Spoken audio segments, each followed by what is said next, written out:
സന്തോഷത്തോടെ ശബ്ദവും കരവും ഉയർത്തി കർത്താവിന് നന്ദി പറഞ്ഞാട്ട് സ്നേഹിക്കുന്ന പരിചിത മുഖങ്ങളോടൊരുമിച്ച് കർത്താവിനെ സ്തുതിക്കുവാൻ ഒരവസരം കൂടെ കർത്താവ് നൽകിയതോർത്ത് കർത്താവിനെ സ്തുതിക്കുകയും കർത്താവിനെ മഹത്വപ്പെടുത്തുകയും ചെയ്യുന്നു. ഇന്നിവിടെ നിങ്ങളോടൊരുമിച്ചായിരിക്കാൻ കർത്താവ് അവസരമൊരുക്കിയല്ലോ. എല്ലാവരെയും പേര് പറഞ്ഞ് വന്ദനം ചെയ്യണമെന്നുണ്ട്. നിങ്ങളെല്ലാം ഓർത്ത് ഞാൻ കർത്താവിന് സ്തോത്രം ചെയ്യുകയും ദൈവത്തെ മഹത്വപ്പെടുത്തുകയും നിങ്ങളോടൊരുമിച്ച് ലഭിച്ച ഈ നല്ല അവസരത്തിന് ദൈവത്തിന് നന്ദി പറയുകയും ചെയ്യുന്നു. പ്രത്യേകിച്ച് ഞാൻ കഴിഞ്ഞ മീറ്റിങ്ങുകളിലൊക്കെ പറഞ്ഞതുപോലെ വലിയ ഇൻറ്റിമസി നിങ്ങളുമായിട്ടുണ്ട്. നിങ്ങളെല്ലാം പേര് ഓർത്ത് പ്രാർത്ഥിക്കാൻ പറ്റാറില്ല എങ്കിലും മുഖം ഓർത്ത് സ്തോത്രം ചെയ്യാറുണ്ട്. സ്തോത്രം. നിങ്ങളുടെയൊക്കെ വിശേഷങ്ങളുടെ ഇടയ്ക്ക് ഞാൻ സ്റ്റീഫൻ ചാനെ ഒന്ന് ഇടയ്ക്ക് വിളിക്കും. എല്ലാവരും സന്തോഷമായിരിക്കും എന്ന് ചോദിക്കും. പക്ഷേ എല്ലാവർക്കും സന്തോഷമായിരിക്കും, കുഴപ്പമില്ല. ഞാൻ പറഞ്ഞാൽ എല്ലാവരും ഓക്കെയാണ്, ഓക്കെയാ എന്ന് പറയാറുണ്ട്. ഇടയ്ക്ക് അലിൻ ബ്രദർ മെസ്സേജ് ഇട്ടിരുന്നു, എൻ്റെ കുടുംബത്തെ ഓർത്ത് പ്രാർത്ഥിപ്പാൻ കർത്താവിടെയാക്കി. എല്ലാവരെയും ഞാൻ ഓർക്കുന്നു. ദൈവം സഹായിക്കട്ടെ. പുതുതായി കടന്നു വന്ന പ്രിയപ്പെട്ടവരെ ഓർത്തും കർത്താവിനെ സ്തുതിക്കുന്നു. ദൈവം സഹായിക്കട്ടെ. ഞാൻ മുഖവുരകൾ കൂടാതെ തിരുവഴുത്തിലേക്ക് പ്രവേശിക്കുക. നമ്മുടെ സമയത്തിൻ്റെ പരിമിതി എനിക്ക് നന്നായിട്ടറിയാം. കഴിഞ്ഞ ദിവസം നമ്മൾ ചിന്തിച്ചു തുടങ്ങിയ വേദഭാഗത്തിൻ്റെ പ്രാരംഭ ചില ചിന്തകൾ മാത്രമേ നമുക്ക് ചിന്തിക്കുവാൻ അവസരം ലഭിച്ചുള്ളൂ. ഇന്ന് സന്ധ്യയിൽ തുടർഭാഗങ്ങളിലേക്ക് പ്രവേശിക്കുവാൻ കർത്താവിൽ ശരണപ്പെടുകയാണ്. കഴിഞ്ഞ ദിവസം ഇല്ലാത്ത ഒത്തിരി മുഖങ്ങളുണ്ട്. ഒരു നിവൃത്തിയുമില്ല കഴിഞ്ഞ ദിവസത്തെ ചിന്തയിലേക്ക് പോകാൻ. തുടർ ചിന്തകളിലേക്ക് മാത്രം പ്രവേശിക്കുവാൻ കർത്താവിൽ ശരണപ്പെടുകയാണ്. ബുക്ക് ഓഫ് സക്കറിയ പ്രവചന പുസ്തകം 1-ാമത്തെ അധ്യായത്തിൻ്റെ 8-ാമത്തെ വാക്യമായിരുന്നു നമ്മൾ ചിന്തയ്ക്ക് ആധാരമായി വായിച്ചത്. സക്കറിയ പ്രവചന പുസ്തകം ബുക്ക് ഓഫ് സക്കറിയ ചാപ്റ്റർ 1:8. ഞാൻ രാത്രിയിൽ ചുവന്ന കുതിരപ്പുറത്ത് കയറിയിരിക്കുന്ന ഒരു പുരുഷനെ കണ്ടു. അവൻ ചോലയിൽ കൊഴുതുകളുടെ ഇടയിൽ നിന്നു. Price the Lord. ഈ വേദഭാഗമാണ് നമ്മൾ ചിന്തയ്ക്കായിട്ട് വായിച്ചത്.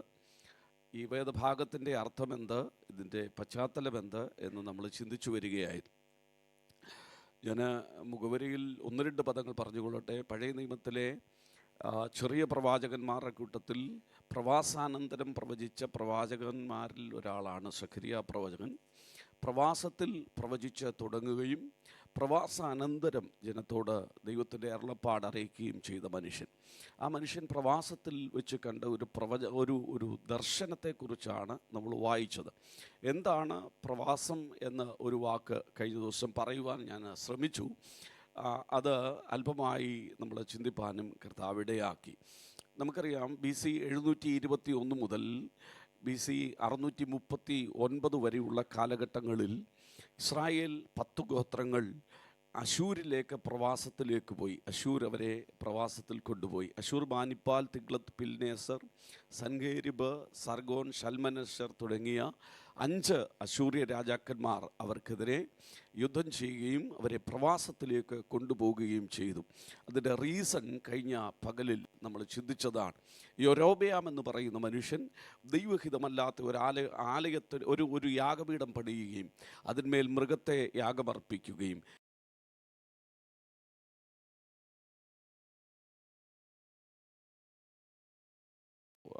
യാഗങ്ങൾ ക്രമീകരിക്കുകയും ഒക്കെ ചെയ്തതുകൊണ്ട് ദൈവത്തിൻ്റെ ആത്മാവ് അവനെ ശിക്ഷിക്കുവാൻ, അല്ലെങ്കിൽ ദൈവം അവനെ ശിക്ഷിക്കുവാൻ തീരുമാനിച്ചു. ആ നിലയിൽ ഇസ്രായേൽ എന്ന് പറയുന്ന 10 ഗോത്രത്തെ പ്രവാസത്തിലേക്ക് കൊണ്ടുപോയി. അത് കഴിഞ്ഞ ദിവസം നമ്മൾ വിശാലമായി ചിന്തിച്ചതാണ്. ആ സമയത്ത് തന്നെ 2 ഗോത്രമടങ്ങുന്ന യഹൂദ ജനം ദൈവത്തെ വേണ്ട നിലയിൽ അന്വേഷിക്കാതിരുന്നു എന്ന് നമ്മൾ കണ്ടു. യെശയ്യാ പ്രവചന പുസ്തകം 1-ാമത്തെ അധ്യായത്തിൽ നമുക്കത് വായിക്കുവാൻ കഴിയുന്നു. അയ്യോ, അകൃത്യഭാരം ചുമക്കുന്ന ജനം, ദുഷ്പ്രവർത്തിക്കാരുടെ സന്തതി, വഷളായി നടക്കുന്ന ജനം, ദൈവം അവരെ എന്ത് ചെയ്യുന്നില്ല, അവർ അറിയുന്നില്ല. ദൈവം അവരെ അറിയുന്നില്ലെന്ന് മാത്രമല്ല, കാള തൻ്റെ ഉടയവനെയും കഴുത തൻ്റെ യജമാൻ്റെ പുൽത്തൊട്ടിയും അറിയുന്നു, എൻ്റെ ജനം എന്നെ അറിയുന്നില്ല. ദൈവത്തെ അറിയാതെ, ദൈവജനം ദൈവത്തെ അറിയാതെ നടന്നതുകൊണ്ട് ദൈവം അവരെ പ്രവാസത്തിലേക്ക് അയക്കുവാൻ തീരുമാനിച്ചു. അവർ പ്രവാസത്തിൽ പോകുവാനുള്ള കാരണം നമ്മൾ കഴിഞ്ഞ ദിവസം തിരുവെഴുത്തിൽ വായിച്ചതാണ്. വാക്യം മാത്രം ഒന്ന് വായിച്ചു വിട്ടേക്കാം. യിരെമ്യാ പ്രവചന പുസ്തകം 7-ാമത്തെ അധ്യായം അതിൽ 9-ാമത്തെ വാക്യം. യിരെമ്യാ പ്രവചന പുസ്തകം 7-ാമത്തെ അധ്യായം അതിൽ 9-ാമത്തെ വാക്യം. നിങ്ങൾ വായിച്ചു.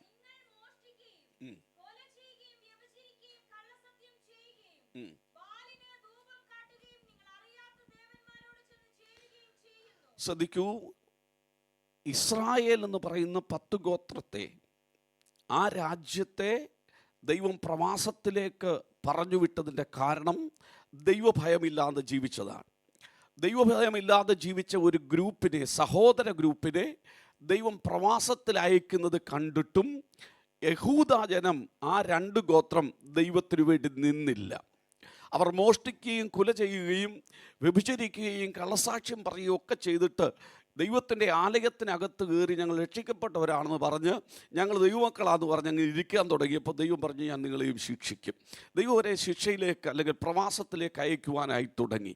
അതിൻ്റെ കാരണം എന്ത് എന്ന് ചോദിച്ചാൽ നമുക്ക് കാണുവാൻ കഴിയുന്നത് ഇങ്ങനെയാണ്. അവർ ദൈവത്തെ വിട്ട് ജീവിച്ചിട്ട് ദൈവമക്കളാണെന്ന് അഭിമാനിച്ച് പുറം കൊണ്ട് ദൈവമക്കളെന്നുള്ള നിലയിൽ ജീവിക്കുവാനായിട്ട് തുടങ്ങി. നമുക്കറിയാം അതിൻ്റെ കാരണം നമ്മൾ ചിന്തിച്ചു വരികയായിരുന്നു. അവർ ആലയത്തിനകത്ത് കയറിയിട്ട് പറയുന്നത് എന്താണ്? ഞങ്ങൾ രക്ഷിക്കപ്പെട്ടിരിക്കുന്നു, ഞങ്ങൾ രക്ഷപ്പെട്ടിരിക്കുന്നു. എന്താണ് അതിൻ്റെ റീസൺ എന്നാണ് നമ്മൾ കഴിഞ്ഞ പകലിൽ ചിന്തിച്ച് പകുതിയിലേ എത്തിയുള്ളൂ.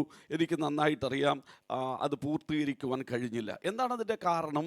നമുക്കറിയാം ആലയം പണിതത് ശലോമോനാണ്. ശലോമോൻ ആലയം പണിതുവെങ്കിലും അതിന് ക്രമീകരിച്ചതിൻ്റെ കാര്യങ്ങൾ ക്രമീകരിച്ചത് ദാവീദാണ്. ദിനവൃത്താന്ത പുസ്തകത്തിൽ നമ്മളിത് വായിച്ചു. 2 ദിനവൃത്താന്തം 3 ഇങ്ങനെയാണ് വായിച്ചത്. ദാവീദ് വട്ടം കൂട്ടിയിരുന്ന സ്ഥലത്ത് ശലോമോൻ ആലയം പണിതു. അവിടെ 2 പദമാണ് നമ്മൾ ഇന്നലെ പകലിൽ വിചിന്തനത്തിന് വിധേയമാക്കിയത്. ഒന്ന് മോറിയ പർവ്വതമെന്നും 2 ഒർന്നാൻ്റെ കളമെന്നും. മോറിയ പർവ്വതത്തെക്കുറിച്ച് നമ്മൾ ചിന്തിച്ച് വന്നു. 2ാമത്തെ പദം നമ്മൾ ചിന്തിക്കുകയായിരുന്നു ഒർന്നാൻ്റെ കളം. ഏതാണ് ഒർന്നാൻ്റെ കളം? മോറിയ പർവ്വതം എന്ന പർവ്വതത്തിൻ്റെ പ്രത്യേകത അബ്രഹാം ഇസ്ഹാക്കിനെ യാഗമർപ്പിക്കുവാൻ കൊണ്ടുപോയ സ്ഥലമാണ് എന്ന് നമ്മൾ കണ്ടു. 2ാമത്തെ പദം എന്താണ്? ഒർന്നാൻ്റെ കളം. ഏതാണ് ഒർന്നാൻ്റെ കളം? 1 ദിനവൃത്താന്ത പുസ്തകം 21ാമത്തെ അധ്യായത്തിലാണ് നമ്മൾ വായിച്ചത്. എന്താണ് അതിൻ്റെ പ്രത്യേകത? ദാവീദിൻ്റെ കാലത്ത് ഇസ്രായേൽ ജനം പെരുകി വർദ്ധിച്ചപ്പോൾ ദാവീദിനൊരു ചിന്ത, ഇസ്രായേൽ ജനത്തിൻ്റെ എണ്ണം എടുക്കണം. യോവാബ് അവനോട് പറഞ്ഞു, ചെയ്യരുത് രാജാവേ, നിൻ്റെ കാലത്ത് ഇഷ്ടം പോലെ ജനത്തെ വളർത്തട്ടെ, ദൈവം വർദ്ധിപ്പിക്കട്ടെ, നീ ഒരിക്കലും എണ്ണം എടുക്കരുത്. എന്നാൽ രാജാവായ ദാവീദിന് ഹൃദയത്തിൽ പിശാചത് തോന്നിച്ചതുകൊണ്ട്, സാത്താൻ അത് തോന്നിച്ചതുകൊണ്ട് യോവാബിൻ്റെ അപേക്ഷ അവൻ കൈക്കൊണ്ടില്ല. പകരം യോവാബിനെ കൊണ്ട് ജനത്തിൻ്റെ എണ്ണം എടുപ്പിച്ചു. ആ എണ്ണം എടുപ്പിക്കുന്ന രീതിയാണ് നമ്മൾ ചിന്തിച്ചത്. ദൈവം എണ്ണം എടുക്കുന്നതിന് വിരോധിയാണോ? അല്ല എന്ന് നമ്മൾ കണ്ടു. പിന്നെ എന്താണ് അങ്ങനെ പറയാൻ കാര്യം? ദൈവം തന്നെ ജനത്തിൻ്റെ എണ്ണം എടുത്തതിനെ കുറിച്ച് കഴിഞ്ഞ പകൽ നമ്മൾ ചിന്തിച്ചതാണ്. 2 പ്രാവശ്യം ഇസ്രായേൽ ജനത്തിൻ്റെ എണ്ണം ദൈവം എടുത്തിട്ടുണ്ട്. ഒന്ന് സീനായി പർവ്വതത്തിൻ്റെ അടിവാരത്തിലാണ്. അതിൻ്റെ കാരണം നമ്മൾ കഴിഞ്ഞ ദിവസം ചിന്തിച്ചതാണ്. മിസ്രയീമിൽ ഒരു കുഞ്ഞിനെ പോലും ശേഷിപ്പിക്കുകയില്ല, വളർത്തുകയില്ല എന്ന് ഫറവോൻ ഓർഡറിട്ട സ്ഥാനത്ത് ദൈവം ജനത്തെ വർദ്ധിപ്പിക്കുവാൻ തുടങ്ങി. ഞാൻ അവിടെ നിന്നുകൊണ്ട് ഒരു ചിന്ത ഇന്നലെ ദൈവമക്കളോട് ഇങ്ങനെ പറഞ്ഞിരുന്നു. ദൈവമാണ് നമ്മുടെ ജീവിതത്തിൻ്റെ സകല ഭാവി ഭാഗധേയം നിർണയിക്കുന്നത്. ഹല്ലേലൂയ. നമ്മുടെ ഭാവി തീരുമാനിക്കുന്നത് പിശാചല്ല. നമ്മുടെ ഭാവി തീരുമാനിക്കുന്നത് സാഹചര്യമല്ല. നമ്മുടെ ഭാവി തീരുമാനിക്കുന്നത്, നമ്മുടെ ഡെസ്റ്റിനേഷൻ തീരുമാനിക്കുന്നത് സാഹചര്യങ്ങളല്ല. ഹല്ലേലൂയ. നമ്മുടെ ഭാവി തീരുമാനിക്കുന്നത് ഈ ഭൂമിയിലെ ആരുമല്ല. ദൈവം നമ്മളെ വിളിച്ചിട്ടുണ്ടെങ്കിൽ, ദൈവം നമ്മളെ വളർത്തിയിട്ടുണ്ടെങ്കിൽ, ദൈവം നമ്മളെ കണ്ടിട്ടുണ്ടെങ്കിൽ നമ്മുടെ ഭാവിയുടെ ഭാഗതയും തീരുമാനിക്കുന്നത് സ്വർഗത്തിലെ ദൈവമാണ്. ഒരു കുഞ്ഞിനെ പോലും വളരാൻ അനുവദിക്കുന്ന ത്തില്ലെന്ന് ഫറവോൻ വിധി എഴുതിയ അതേ മണ്ണിൽ 6,3550 യൗവനക്കാരായ ചെറുപ്പക്കാരെ വളർത്തിയെടുക്കുവാൻ ദൈവത്തിന് കഴിഞ്ഞു. ഹല്ലേലൂയ. അതാണ് നമ്മൾ ഒന്നാമത് ചിന്തിച്ചത്. ഇന്ന് പകൽ ദൈവമക്കളെ ഒരു കാര്യം ഞാൻ പറയാം. സ്വർഗം ഒരു സഭയെ വളർത്താൻ തീരുമാനിച്ചാൽ അതിനെ തടയാൻ ആർക്കും കഴിയത്തില്ല. സ്വർഗം ഒരു കുടുംബത്തെ വളർത്താൻ ആഗ്രഹിച്ചാൽ അതിനെ തടയുവാൻ ആർക്കും കഴിയുകയില്ല. ശബ്ദത്തിൻ്റെ പരിമിതി കൊണ്ടാണോ ഇതൊരു ഇച്ചിരി കൂടെ ഒന്ന് കൂട്ടിയിട്ടേക്കാവോ പ്ലീസ്? ഹല്ലേലൂയ. ശ്രദ്ധിച്ചേ, ദൈവം ഒരുവനെ ഒത്തിരി ബുദ്ധിമുട്ടുണ്ടെങ്കിൽ വേണ്ട, എനിക്ക് അല്പം ശബ്ദം കുറച്ച് സംസാരിക്കാൻ വേണ്ടിയിട്ടാണ്. ശ്രദ്ധിച്ചാട്ട, ദൈവം ഒരുവനെ വളർത്തുവാൻ തീരുമാനിച്ചാൽ, ദൈവം ഒരുവനെ ഒരു സഭയെ വളർത്തുവാൻ തീരുമാനിച്ചാൽ, ദൈവം ഒരു കുടുംബത്തെ വളർത്തുവാൻ തീരുമാനിച്ചാൽ, ദൈവം ഒരുവൻ്റെ ഭാവിയെ ആമേൻ വളർത്തുവാൻ തീരുമാനിച്ചാൽ, അതിനെതിരെ ഏതു വലിയ ശക്തി എഴുന്നേറ്റ് വന്നാലും, എത്ര വലിയ പിശാചിൻ്റെ കോട്ട കോട്ടകൾ എഴുന്നേറ്റ് നിന്ന് യുദ്ധം ചെയ്യുവാൻ ആരംഭിച്ചാലും അതിനകത്തവനെ വളർത്തിയെടുക്കുന്ന ദൈവത്തിൻ്റെ കരമുണ്ടെന്ന് ഈ പകൽക്കാലം ദൈവജനം മറന്നു പോകരുത്. ഇന്ന് പകലിൽ ന്യൂകാസിലുള്ള ദൈവസഭയോട് ഞാൻ ഒരു ദൂത് പറയാ. അല്ലെങ്കിൽ ഇപ്പോഴുള്ള നമ്മുടെ സാഹചര്യം വെച്ച് നോക്കിയാൽ ഇനി ഇന്ത്യയിൽ നിന്ന് ഇങ്ങോട്ട് കയറുമെന്ന് തോന്നുന്നില്ല. ഇനിയും ഒരു വളർച്ചയ്ക്ക് സാധ്യതയുണ്ടോ എന്ന് തോന്നുന്നില്ല. പക്ഷേ ഈ പകലിൽ ഞാൻ ഇങ്ങനെ പറയാം, മിസ്രൈം എന്ന് പറയുന്നത് വേദപുസ്തകം പഠിക്കുമ്പോൾ, ആവർത്തന പുസ്തകം പഠിക്കുമ്പോൾ ഇരുമ്പ് തീച്ചൂളയാണ്, അയൺ ഫർണസ് ആണ്. വളരെ പ്രതിസന്ധി അവിടെ ഉണ്ട്. ജനം പറയുകയാണ്, ഞങ്ങൾക്ക് മരിച്ചാൽ മതി. കണ്ണുനീര് കൊണ്ട് ജീവിതം കൈപ്പാക്കിയ ഒരു ജനതയാണ്. എന്താ കാര്യം? പിശാച് അത്രയ്ക്ക് ശക്തിയോടെ അവരെ തകർക്കുവാൻ ശ്രമിച്ചപ്പോൾ സ്വർഗം പറയുകയാണ്, ഇല്ല, ഈ തീച്ചൂളയ്ക്കകത്ത് എൻ്റെ ജനത്തെ വളർത്തുവാൻ എൻ്റെ കരം ശക്തമാണ്. ഇന്ന് പകലും ഞാൻ സഭയോട് ദൂത് പറയാ, അസാധ്യമായ സാഹചര്യങ്ങൾ നിങ്ങളുടെ മുമ്പിൽ ഒരുങ്ങിക്കൂടട്ടെ, എന്നാൽ ഇന്ന് പകലിൽ നമ്മെ വളർത്തുവാൻ കഴിയുന്ന ഒരു ദൈവമുണ്ട്. അസാധാരണമായ ഒരു ദൈവിക കരത്തിന്റെ വർധനവ് ദൈവസഭയ്ക്ക് തരുവാൻ ദൈവം വിശ്വസ്തനാണ്. അങ്ങനെ ദൈവം ജനത്തിൻ്റെ എണ്ണമെടുത്ത ചിത്രം വേദപുസ്തകത്തിലുണ്ട്. ഒന്ന് സീനായി പർവ്വതത്തിൻ്റെ അടിവാരത്തിലാണ്. രണ്ടാമത്തെ എണ്ണമെടുപ്പ് മോവാബ് സമഭൂമിയിലാണ്. നമ്മൾ പറഞ്ഞത് കഴിഞ്ഞ പകലിൽ അതും ചിന്തിച്ചതാണ്. എന്താ കാരണം? 6,03,550 എണ്ണത്തിനെ അസാധ്യമായ മണ്ഡലത്തിൽ വളർത്തിയെടുത്ത് ദൈവം പുറത്തു കൊണ്ടുവന്നിട്ട് മരുഭൂമിയിൽ അവർ പിറുപിറുത്തു. ആ ഒരെണ്ണത്ത് അതിനകത്ത് 6,03,550 യോശുവയെ ഒഴിച്ച് ആരും എവിടെ കയറിയില്ല, കനാനിൽ കയറിയില്ല. യോശുവ ഒഴിച്ച് ആരും കയറിയില്ല. കാലേബ് യഹൂദനല്ല എന്ന് നമ്മൾ കണ്ടതാണ്. കാലേബ് യഹൂദനായിരുന്നില്ല. കാലേബ് മൈഗ്രേറ്റഡ് ജ്യൂ ആണ്. എണ്ണമെടുത്തവരുടെ കൂട്ടത്തിൽ കാലേബ് ഉണ്ടായിരുന്നില്ല. യോശുവ മാത്രമാണ് കനാനിലേക്ക് കയറുവാൻ ഇടയായത്. ഇന്ന് പകലിൽ ഞാൻ ഒരു വധം ഇങ്ങനെയാണ് ചിന്തിച്ച് പറഞ്ഞ് അവസാനിപ്പിച്ചത്. എല്ലാം ലഭിച്ചു എന്ന് വിചാരിച്ചാലും അതിനകത്ത് സന്തോഷിക്കാതെ നിത്യതയ്ക്ക് വേണ്ടി ഒരുങ്ങുക എന്നുള്ളതാണ് നമ്മളെക്കുറിച്ചുള്ള ദൈവത്തിൻ്റെ പദ്ധതി എന്ന് മറന്നു പോകരുത്. ഇവിടെ നമ്മൾ വായിച്ചത് ഇങ്ങനെയാണ്, ദാവീദ് ജനത്തിൻ്റെ എണ്ണമെടുത്തു. ദൈവത്തിന് അത് ഇഷ്ടമായില്ല. ദൈവം ഒരു പ്രവാചകനെ എഴുന്നേൽപ്പിച്ചു. അവൻ്റെ പേര് ഗാദ് പ്രവാചകൻ. ദാവീദിൻ്റെ അടുക്കലേക്ക് വന്നിട്ട് പറയുകയാണ്, ദാവീദ് ചെയ്തത് മഹാ അപരാധമാണ്, അതുകൊണ്ട് ഞാൻ ദാവീദിനെ ശിക്ഷിക്കുവാൻ തീരുമാനിച്ചിരിക്കുക. ദാവീദിനോട് പറയാം, ദാവീദേ, നിനക്കുള്ള ശിക്ഷ ദൈവം വെച്ചിട്ടുണ്ട്, നിനക്ക് തന്നെ ചോയ്സ് തന്നേക്കാം, 3 ചോയ്സ് നിനക്ക് തരാം, ഏത് വേണമെങ്കിലും തിരഞ്ഞെടുത്തോ. എന്താ ചോയ്സ് കൊടുത്തത്? നമുക്കറിയുവാൻ കഴിയുന്ന വേദപുസ്തകത്തിൽ 3 സംവത്സരം മഹാക്ഷാമം ഉണ്ടാകും. രണ്ടാമത് 3 മാസം ശത്രു നിന്നെ പിന്തുടർന്ന് പിടിക്കും. 3 ദിവസത്തെ മഹാമാരി നിന്റെ മുമ്പിൽ വെക്കുന്നു. ഇതിൽ 3-ൽ ഏത് വേണമെന്ന് നീ തീരുമാനിച്ചോളാൻ പറഞ്ഞു. ദാവീദ് ഭയങ്കര മിടുക്കൻ. അവൻ പറഞ്ഞു, ആദ്യത്തെ 2 വേണ്ട, 3-ാമത്തേക്കോട്ട് പോരട്ടെ. കാര്യം എന്താണെന്നറിയാമോ? മഹാക്ഷാമം ഉണ്ടായാൽ എന്താണ് സ്ഥിതി എന്നുള്ളത് ദാവീദിന് നന്നായിട്ടറിയാം. 2, ശത്രു പിന്തുടർന്ന് പിടിച്ചാൽ എന്താണെന്ന് ശരിക്കും അനുഭവിച്ചത്. അതുകൊണ്ട് ഇനി ആ പരിപാടിക്ക് വിട്ടുകൊടുക്കാനും തനിക്ക് താല്പര്യമില്ല. ദാവീദ് പറയാം, 3 ദിവസത്തെ മഹാമാരി മതി. വേദപുസ്തകം വായിക്കുന്നു, 3 ദിവസത്തെ മഹാമാരി ദേശത്ത് അവൻ ദൈവത്താൽ അയക്കപ്പെടുമ്പോൾ 70,000 അടങ്ങുന്ന ഒരു സംഖ്യ മരിച്ച് മാറ്റപ്പെട്ടു. ജനത്തിൻ്റെ മേൽ ദൈവത്തിൻ്റെ ന്യായവിധി ഇറങ്ങി വന്നതോടുകൂടെ ദാവീദ് ഒരു കാര്യം മനസ്സിലായി, പിടിച്ചു നിൽക്കുവാൻ കഴിയില്ല. ദാവീദ് ദൈവസന്നിധിയിൽ കരയുകയാണ്. ദാവീദ് ദൈവത്തോട് പറയുക, അയ്യോ ദൈവമേ, ശിക്ഷിക്കരുതേ, അവൻ തെറ്റു ചെയ്തവൻ ഞാനാ. ഈ ജനം എന്തു ചെയ്തു? എന്നെ ശിക്ഷിച്ചോ, ഈ ജനത്തെ ശിക്ഷിക്കരുത്. അവൻ്റെ കരച്ചിലിനു മുമ്പിൽ ദൈവം ഒരു മറുപടിയുമായി ഇറങ്ങി വരികയാണ്.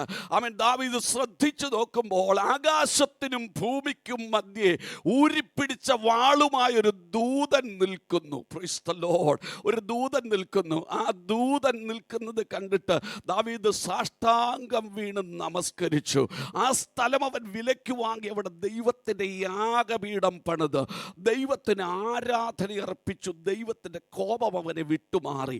ആ സ്ഥലമാണ് ഒർന്നാൻ്റെ കളം. Price the Lord. ഇപ്പം മനസ്സിലായെന്ന് വിചാരിക്കും. ഇത് കൂടുതൽ വിശദീകരിക്കാൻ പറ്റുകയില്ല.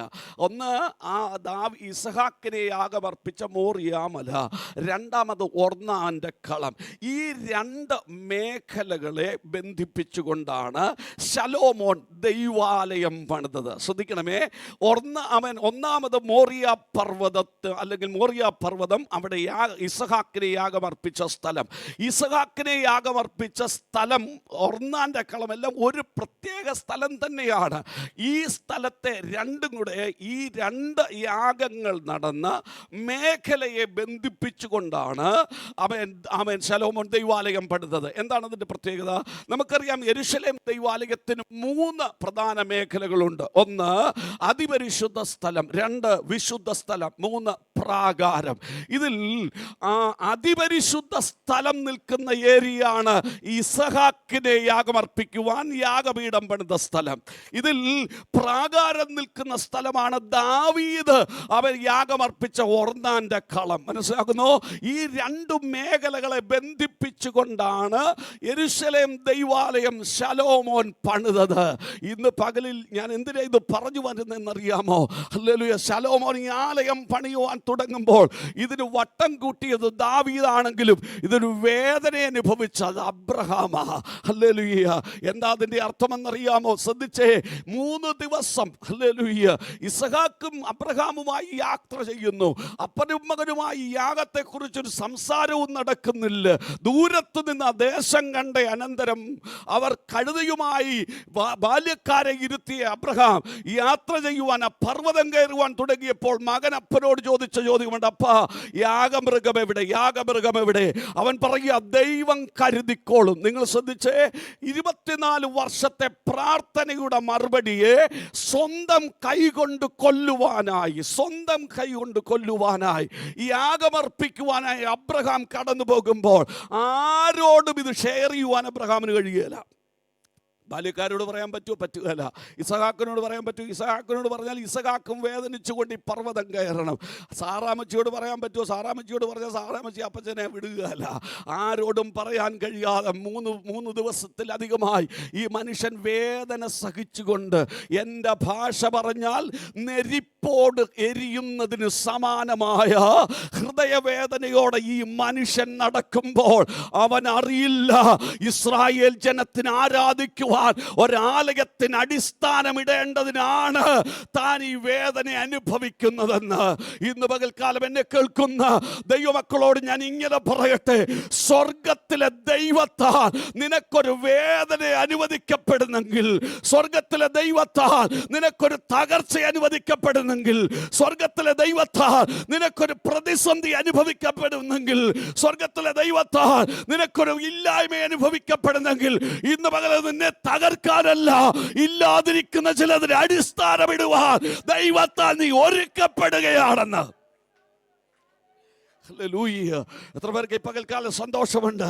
ദൈവത്തിലെ നീ പലപ്പോഴും ചോദിക്കത്തില്ല, എന്തുകൊണ്ടാണ് എനിക്ക് പ്രതിസന്ധി, എന്തുകൊണ്ടാണ് എനിക്ക് മാത്രം ഈ കഷ്ടത, എന്തുകൊണ്ടാണ് എൻ്റെ ജീവിതത്തിൽ ഇങ്ങനെ വന്നത്? ഇന്ന് പകൽക്കാലം തിരിച്ചറിഞ്ഞോ, ഇത് നിന്റെ തകർച്ചക്കല്ല, ഇത് നിന്റെ ഇല്ലായ്മയ്ക്കല്ല, പകരം ദൈവത്തിന് ചിലത് അടിസ്ഥാനമിട്ട് പണിയാൻ സ്വർഗം നിന്നെ കരങ്ങളെടുക്കുന്നതാണ്. നിന്റെ പ്രതിസന്ധിയുടെ ആഴമെന്ന് മറക്കരുത്. ഹല്ലേലൂയ.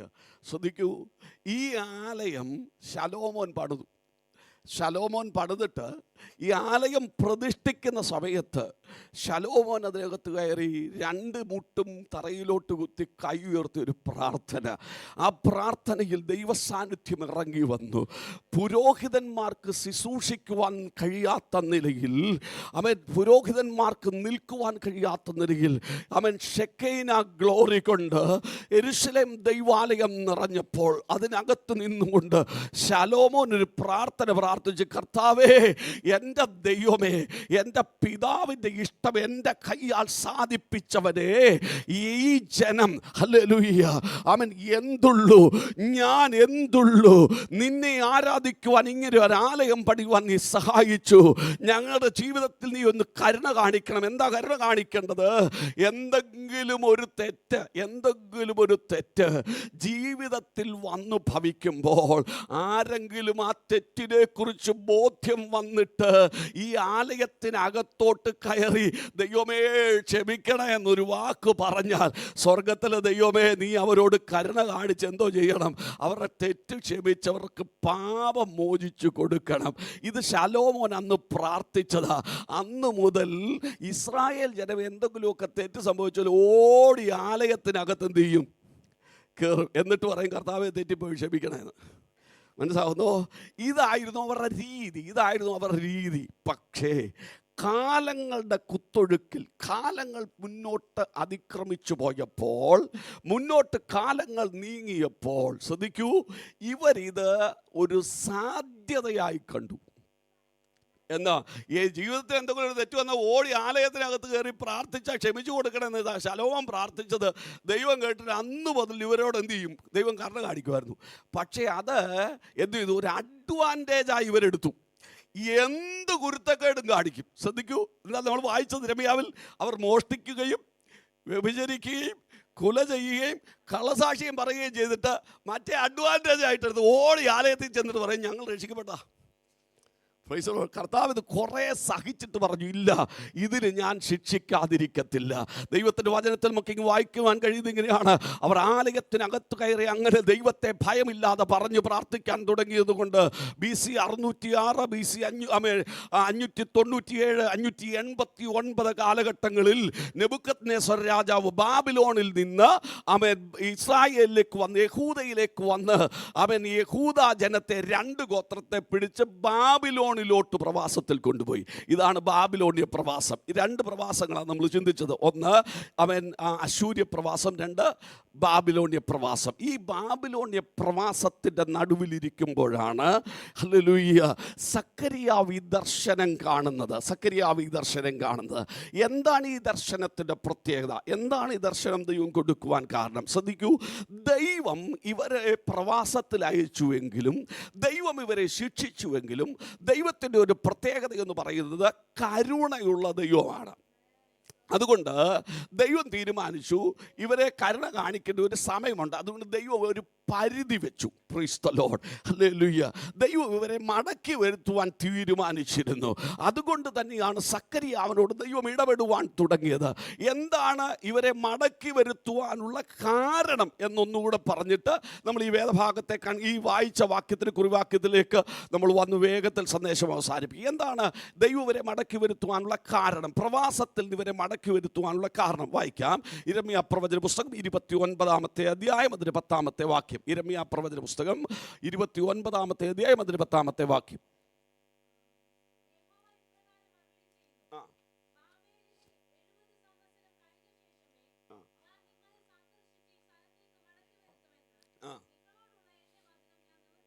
ശ്രദ്ധിക്കൂ, യഹോവ ഇപ്രകാരം അരുളി ചെയ്യുന്നു, ബാബിലോണിലെ 70 സംവത്സരം കഴിഞ്ഞ ശേഷം മാത്രമേ ഞാൻ നിങ്ങളെ സന്ദർശിച്ച് ഈ ദേശത്തേക്ക് മടക്കി വരുത്തുകയുള്ളൂ എന്ന് എൻ്റെ വാഗ്ദത്തം.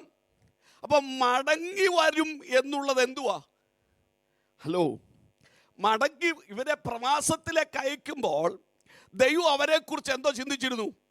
ഒരു വാഗ്ദത്തം കൊടുത്തിരുന്നു. 70 വർഷം കഴിയുമ്പോൾ ഞാനിവരെ നെബൂഖദ്നേസർ ഇവരെ പിടിച്ചുകൊണ്ടുപോയി ആലയം തീവച്ച് നശിപ്പിച്ച് ആരാധന തകർത്തപ്പോൾ ഒരിക്കൽ പോലും ഇവർ മടങ്ങി വരരുതെന്നായിരുന്നു ആരുടെ തീരുമാനം?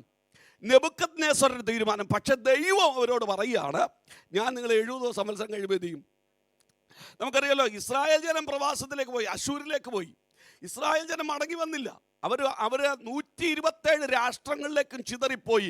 അവർക്കൊരു മടക്കയാത്ര ഉണ്ടാകില്ല. പക്ഷേ യഹൂദരെ സംബന്ധിച്ച്, 2 ഗോത്രത്തെ സംബന്ധിച്ച് ദൈവം എന്താ പറഞ്ഞത്? 70 സംവത്സരം കഴിയുമ്പോൾ ഞാൻ അവരെ എന്ത് ചെയ്യും?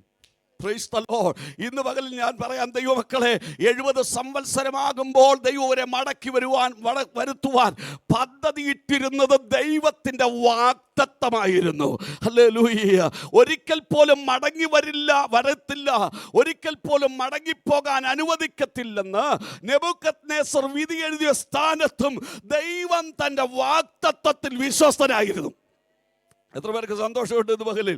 നാം സേവിക്കുന്ന കർത്താവ് വാഗ്ദത്തങ്ങളിൽ വിശ്വസ്തനായ ദൈവമാണ്.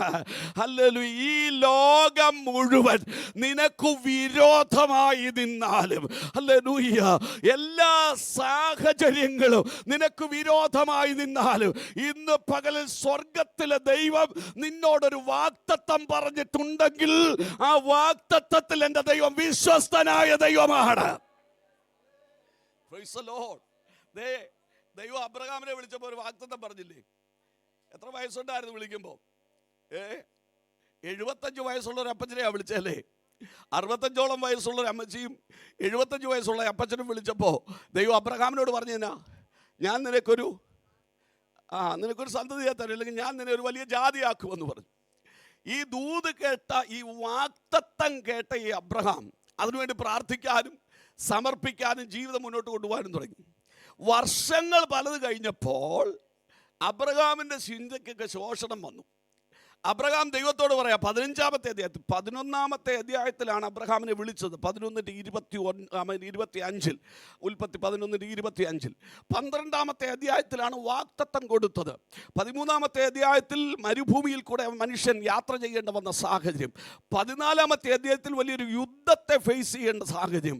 15-ാമത്തെ അധ്യായത്തിൽ ദൈവം മഹാപ്രതിഫലമായി ഇറങ്ങി വരികയാണ്. 15-ാമത്തെ അധ്യായത്തിൽ ദൈവത്തോട് അവർ പറയുന്ന ഒരു കാര്യമുണ്ട്. അബ്രഹാം പറയുക, ദൈവമേ, നീ എനിക്കൊരു സന്തതിയെ തന്നിട്ടില്ല. എൻ്റെ വീട്ടിൽ വളർന്ന എലയാസർ എൻ്റെ സ്വത്ത് മുഴുവൻ കൊണ്ടുപോകാൻ പോകുക, എനിക്കൊരു സന്തതിയെ തന്നിട്ടില്ല.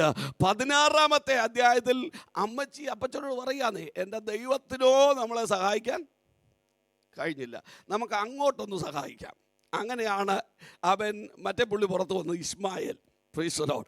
ദൈവം വാഗ്ദത്തം ലേറ്റ് ആകുമ്പോൾ നമ്മൾ ദൈവത്തെ അങ്ങോട്ട് സഹായിക്കാൻ നിൽക്കണ്ട, ദൈവത്തിൻ്റെ വാഗ്ദത്തത്തിന് വേണ്ടി സ്തോത്രം ചെയ്തുകൊണ്ടിരുന്നാൽ മതി. ശ്രദ്ധിച്ചേ, അമ്മച്ചി പറയുക, ദൈവത്തിനോ നമ്മളെ ഇനി സഹായിക്കാൻ കഴിഞ്ഞില്ല, ഇനിയോട്ട് സഹായിക്കാൻ പറ്റുമോന്നും തോന്നുന്നില്ല. പക്ഷേ അവൻ ഒരു ക്രമീകരണത്തിലേക്ക് പോയി. ഇന്നും അതിൻ്റെ കോൺസിക്വൻസസ് മാറിയിട്ടില്ലെന്നുള്ളതാണ്. ഞാൻ വിശദീകരിക്കുന്നില്ല. 17-ാമത്തെ അധ്യായത്തിൽ ദൈവം അബ്രഹാമിനോട് ഇടപെട്ട ഒരു ചിന്തയുണ്ടല്ലോ.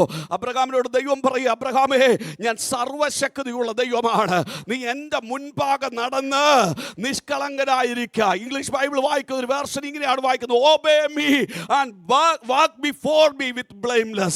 എന്താ അതിൻ്റെ അർത്ഥം എന്നറിയാമോ? സാറായെ അല്ല നീ അനുസരിക്കേണ്ടത്, അബ്രഹാമൻ വാഗ്ദത്തം തന്ന് എന്നെ അനുസരിക്ക്, ഞാൻ സർവശക്തിയുള്ള ദൈവമാണ്. എന്താ അതിന്റെ അർത്ഥം എന്നറിയാമോ? 17-1 ഇങ്ങനെ വായിച്ചു തുടങ്ങുന്നത്, അബ്രഹാമിന് 99 വയസ്സായപ്പോൾ. Price the Lord. എന്താ പദത്തിന്റെ അർത്ഥം? പരിശുദ്ധാത്മാവിൽ പുതിയ നിയമത്തിൽ എഴുതിയിരിക്കുക, അബ്രഹാം തന്റെ ശരീരത്തിന്റെ നിർജീവത്വം ഗ്രഹിച്ചു. സാറയുടെ ഗർഭപാത്രത്തിന്റെ നിർജീവത്വം ഗ്രഹിച്ചു.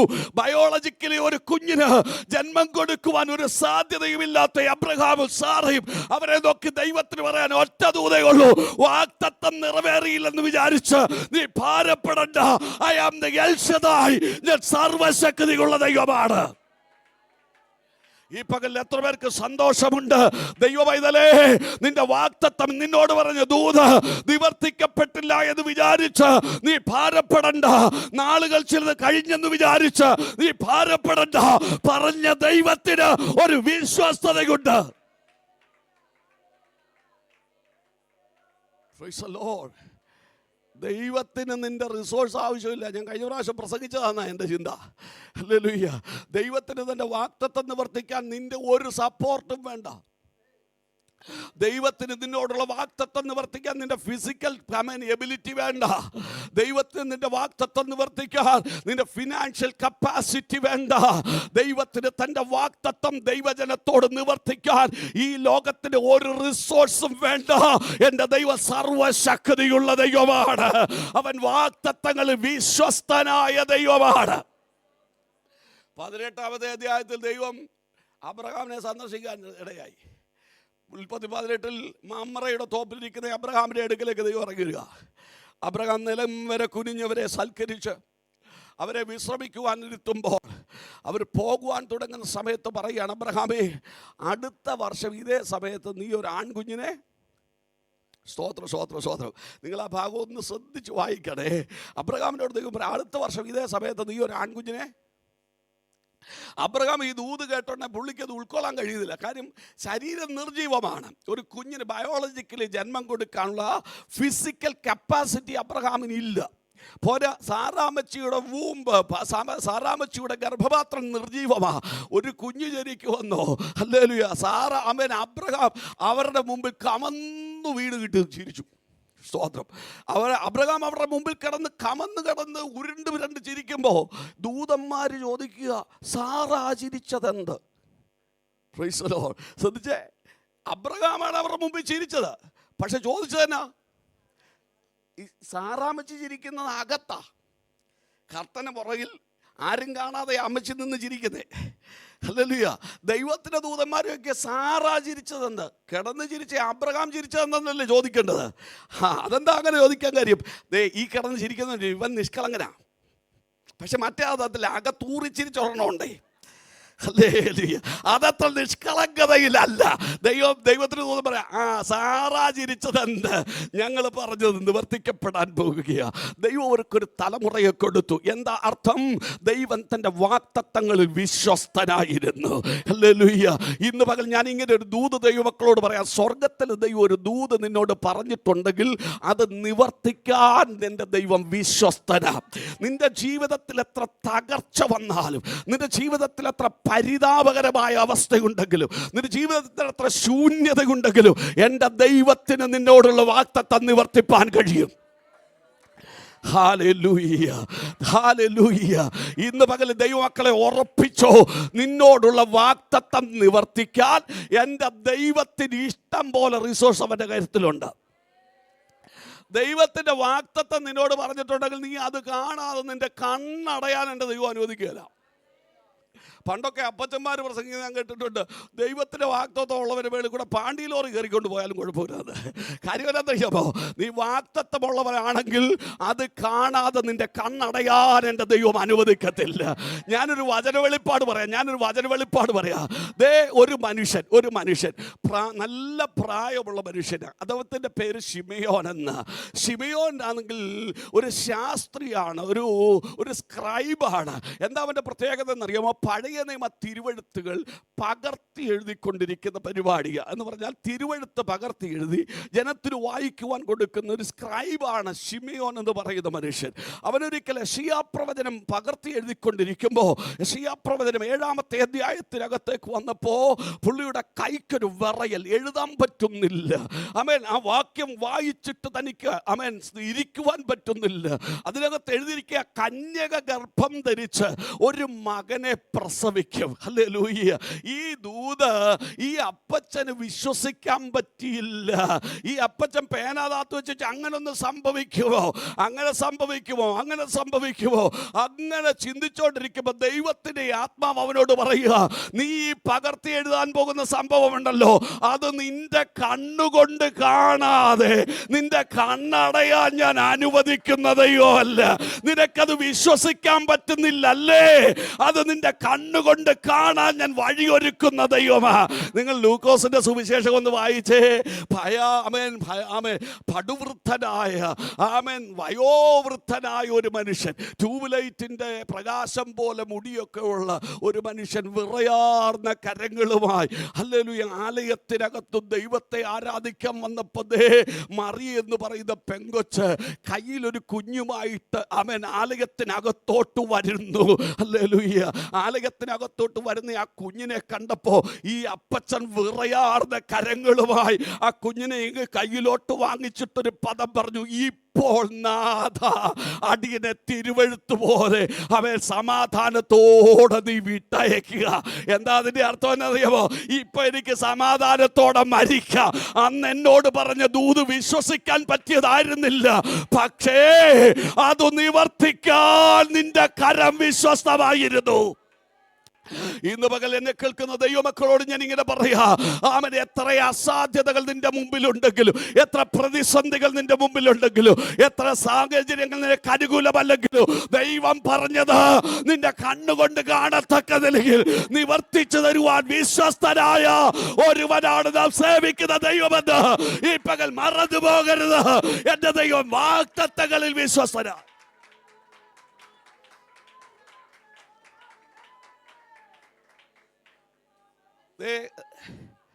ദൈവം ഒരു ദൂത് പറഞ്ഞിട്ടുണ്ടെങ്കിൽ ആ ദൂത് നിവർത്തിക്കുന്നതിന് വഴി ഒരുക്കുന്ന ദൈവമാണ്. ഞാൻ ഇന്ന് പകലിൽ ഡാർലിംഗ്ടണിൽ പ്രസംഗിച്ചപ്പോൾ അവൻ പറഞ്ഞ ഒരു ആശയം ചേർത്ത് പറയാം. ഒരു യൗവനക്കാരനായ മനുഷ്യൻ വിവാഹം കഴിക്കാൻ തീരുമാനിച്ചു.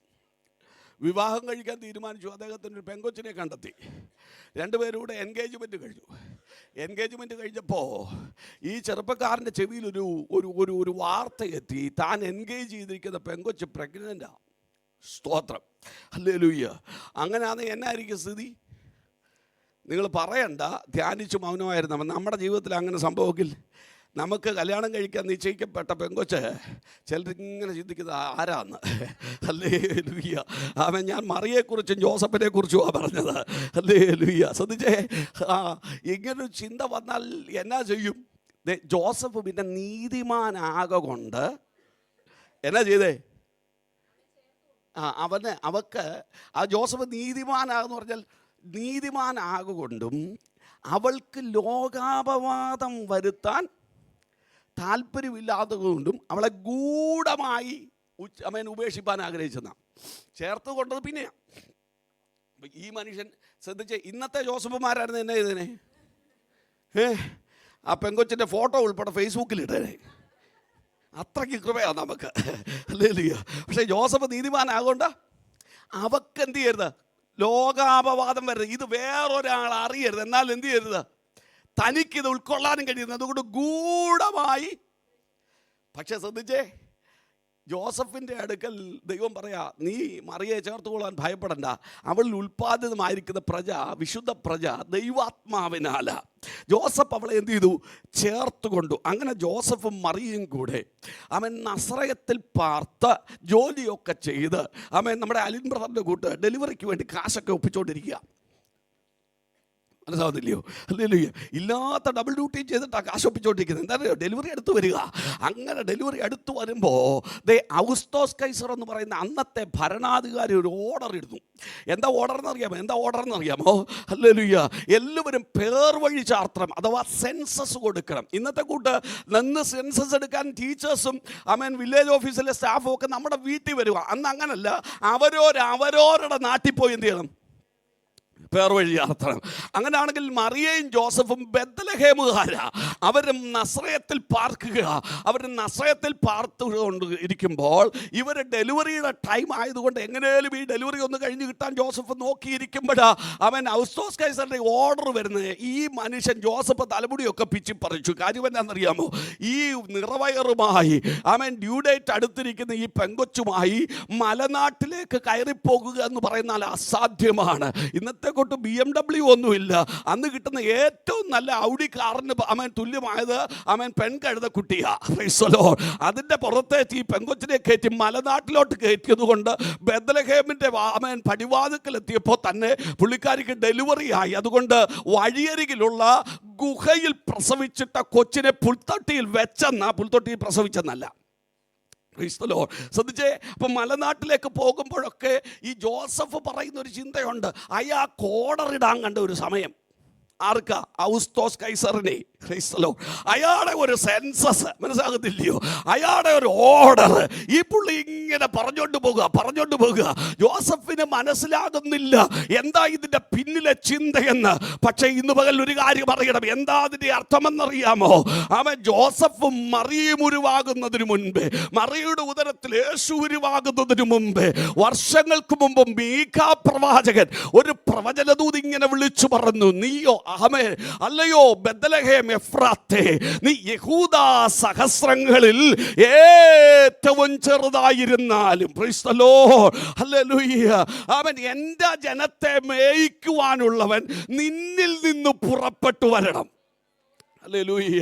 ശ്രദ്ധിച്ച ആ ദൂത് ബെത്ലഹേം എഫ്രാത്തെ എന്ന് പറയുന്ന ഒരു ചെറിയ ഗ്രാമമാണ്.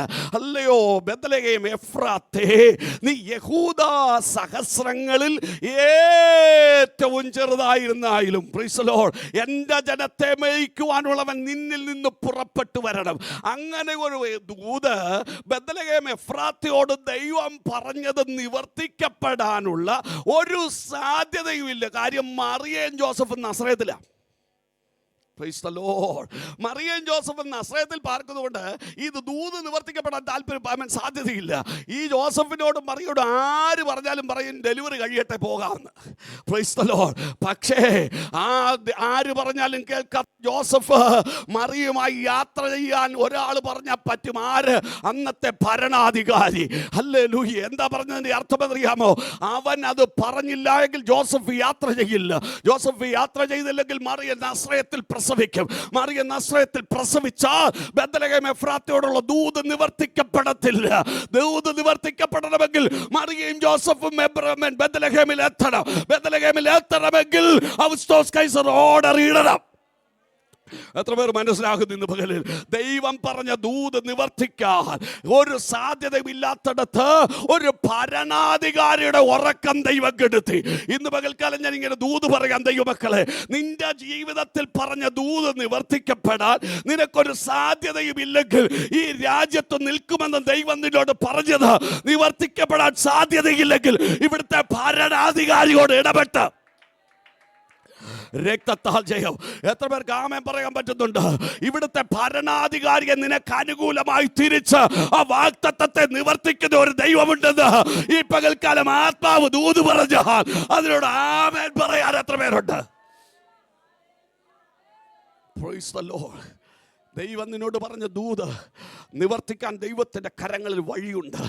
ദൈവം നിന്നോട് പറഞ്ഞ ദൂത് നിവർത്തിക്കാതെ നിന്റെ കണ്ണടയാൻ അവൻ അനുവദിക്കത്തില്ല. ദൈവത്തിൻ്റെ ദൂത് നിവർത്തിക്കപ്പെടാതിരിക്കാൻ, ദൈവത്തിൻ്റെ വാഗ്ദത്തം നിവർത്തിക്കപ്പെടാതിരിക്കാൻ ഏത് പ്രതിസന്ധി ഉണ്ടെങ്കിലും അതിനകത്തു നിന്ന് ദൈവം നിന്നെ പുറത്തു കൊണ്ടുവരുന്ന ദൈവമാണെന്ന് ഈ പകൽ മറന്നു പോകരുത്. ഞാൻ ഒരു വചന വെളിപ്പാടൂടെ പറയാം, ശ്രദ്ധിച്ചേ. ദൈവം തൻ്റെ വാഗ്ദത്തങ്ങളിൽ ദൈവം തൻ്റെ ചിന്തയിലൊക്കെ വിശ്വസ്തനാണെന്ന് ഒരു തെളിവൂടെ പറയാം. യേശു കർത്താവ് തൻ്റെ ശിഷ്യന്മാരെ പടക് കയറി അക്കരയ്ക്ക് അയച്ചു. അവർ തിബരിയാസ് കടൽ യാത്ര ചെയ്യുക. യേശു കർത്താവ് അവരോട് കൂടെ യാത്ര ചെയ്യാൻ തീരുമാനിച്ചു. മർക്കോസിന്റെ സുവിശേഷം 4-ാമത്തെ അധ്യായം 35 മുതലുള്ള വാക്യമാണ് ഞാൻ പറയുന്നത്. അപ്പോൾ യേശു ശിഷ്യന്മാരും പടക് കയറി അങ്ങേ കരയിലോട്ട് യാത്ര ചെയ്യുന്ന സമയത്ത് ഹല്ലേലൂയ, യേശു കർത്താവ് കഴിഞ്ഞ ദിവസങ്ങളിലെ ശുശ്രൂഷയുടെ ക്ഷീണം നിമിത്തം വല്ലാതെ തളർന്ന പടകന്റെ അമരത്ത് തല വെച്ചുറങ്ങുക. ഹല്ലേലൂയ. ശിഷ്യന്മാർ മുന്നോട്ട് യാത്ര ചെയ്യവേ 4-ാം യാമത്തോളമായപ്പോൾ പടക് തിബരിയാസ് കടലിൻ്റെ മധ്യത്തിലെത്തി. കാറ്റും കോളും തിരമാലകളും അവരുടെ യാത്രയ്ക്ക് വിരോധമായി എഴുന്നേറ്റ് നിന്ന് വല്ലാതെ ആഞ്ഞടിച്ചുകൊണ്ട് ശിഷ്യന്മാർ ഭയന്ന് നിലവിളിച്ചു. വേദപുസ്തകത്തിൽ ഇങ്ങനെ വായിക്കുന്നത്, മുന്നോട്ട് പോകാൻ കഴിയാതെ അവർ തണ്ടു വലിച്ചു വലഞ്ഞു. Praise the Lord. മുന്നോട്ട് പോകാൻ കഴിയാതെ കാറ്റവർക്ക് പ്രതികൂലമായി, തിരമാല അവരുടെ പടകിൽ തള്ളിക്കയറി. അവർ ഭയന്ന് നിലവിളിച്ചിട്ട് പറയാം, നാഥാ, ഞങ്ങൾ നശിച്ചു പോകുന്നതിൽ ചേർന്ന് പറ, നാഥാ, ഞങ്ങൾ നശിച്ചു പോകുന്നു. നിനക്ക് എന്തോ ഇല്ലയോ? എന്നാ ശിഷ്യന്മാരെ അങ്ങനെ ചോദിക്കാൻ കാര്യം? യേശുദേ കിടന്നുറങ്ങുക. ഇത്രയും കാറ്റടിച്ചിട്ടും ഇത്രയും തിരമാല വന്നിട്ട് 10-12 ഒരുമിച്ചിരുന്ന് പടക് പിടിക്കുക. എത്ര പിടിച്ചിട്ടും പടക് നിൽക്കുന്നില്ല. കാറ്റിനാൽ പടക് ആടി ഉലയുകയാ. അവർ വിചാരിച്ചു, കർത്താവ് എന്നാ ഉറക്കമായി ഉറങ്ങുന്നേ, ഒരു ചിന്തയില്ലയോ? അങ്ങനെ നിങ്ങൾ ചിന്തിക്കുന്നുണ്ടോ യേശുവിന് ചിന്തയില്ലാഞ്ഞിട്ടാണെന്ന്? ഹല്ലേലൂയ. യേശുവിന് ചിന്തയില്ലാഞ്ഞിട്ടൊന്നുമല്ല കേട്ടോ. അവൻ അമരത്ത് പടകിൽ അമരത്ത് തലവെച്ചുറങ്ങുകയായിരുന്നു എന്നൊരു പദം പരിശുദ്ധാത്മാവ് എഴുതിയിട്ടുണ്ട്. എന്താ അതിൻ്റെ അർത്ഥമെന്നറിയാമോ? നിങ്ങൾ വീട്ടിൽ പോയി അപ്പോസ്തല പ്രവർത്തനങ്ങളുടെ ദിവസം 27-ാമത്തെ അധ്യായം പഠിക്കണം. അദ്രിയാക്കടലിൽ പൗലോസ് യാത്ര ചെയ്യുക. പൗലോസ് യാത്ര ചെയ്യുമ്പോൾ അവർ കപ്പലിൽ യാത്ര ചെയ്യുന്നു. കാറ്റ് അനുകൂലമായതുകൊണ്ട് കപ്പിത്താനും മാലുമിയും വിചാരിച്ചു കുഴപ്പമില്ല, യാത്ര തുടരാ. അവർ യാത്ര പുറപ്പെട്ട് കുറച്ച് മുന്നോട്ട് പോയപ്പോൾ ഈശാനമൂലൻ കിഴക്കൻ കാറ്റൊക്കെ ആഞ്ഞടിച്ചു. പടക് തകരുമാറ് വല്ലാത്ത പ്രതികൂലം. നമുക്ക് വായിക്കുവാൻ കഴിയുന്നത് ഇങ്ങനെ, ആ കപ്പൽ ഇരുകര കൂടിയ ഒരു സ്ഥലത്ത് ചെന്ന് ഉറച്ചു. ഹല്ലേലൂയ. കപ്പലിന്റെ അണിയം ഇരുകര കൂടിയൊരു സ്ഥലത്ത് ചെന്ന് ഉറച്ചു. എന്നിട്ട് അടുത്ത പദത്തിൽ എഴുതിയിരിക്കുന്നു, അമരം തിരയുടെ കേമത്താൽ തകർന്നുപോയി. എന്താ അതിന്റെ അർത്ഥം എന്നറിയാമോ? ഒരു കപ്പലോ ഒരു ബോട്ടോ കടലിൽ യാത്ര ചെയ്യുമ്പോൾ അതിന് ആദ്യം തകരുന്ന മേഖല എന്ന് പറയുന്നത് അമരമാണ്. Praise the Lord. ഹല്ലേലൂയ. അണിയമെന്ന് പറഞ്ഞാൽ കപ്പലിന്റെ മുൻവശം. അതെവിടെയെങ്കിലും ചെന്ന് ഇടിച്ചാൽ മുൻവശമല്ല പൊട്ടുന്നത്, പകരം പുറകാണ് പൊട്ടുന്നത്, പുറകുവശമാണ് തകരുന്നത്. ആ ഭാഗത്തിന് പറയുന്ന പേര് അമരമെന്ന് പറയുന്നത്. ശ്രദ്ധിക്കേ, ഇവർ ചോദിച്ച ചോദ്യം, നാഥാ ഞങ്ങൾ നശിച്ചു പോകുന്നതിൽ എൻ്റെ യേശു എവിടെ കിടക്കുന്നേ? ഹല്ലേലൂയ. ഈ പടക് പുറപ്പെടുമ്പോഴേ കാറ്റുണ്ടാകുമെന്ന് യേശുവിന് അറിയാം. ഈ പടക് പുറപ്പെടുമ്പോഴേ അവൻ ആഞ്ഞടിക്കുമെന്ന് യേശുവിന് അറിയാം. ഈ പടക് പുറപ്പെടുമ്പോഴേ തിരമാല ഉണ്ടാകുമെന്ന് യേശുവിന് അറിയാം. ഈ പടകിനെതിരെ കാറ്റടിച്ചാൽ, ഈ പടകിനെതിരെ തിരമാല അടിച്ചാൽ, ഈ പടകിനെതിരെ പ്രതിസന്ധി ഉണ്ടായാൽ ആദ്യം തകരുന്നത് അമരവാ. യേശു അവിടെ കയറി കിടന്നു. എത്ര പേർക്ക് മനസ്സിലാകുന്നു ഇന്ന് പകല്?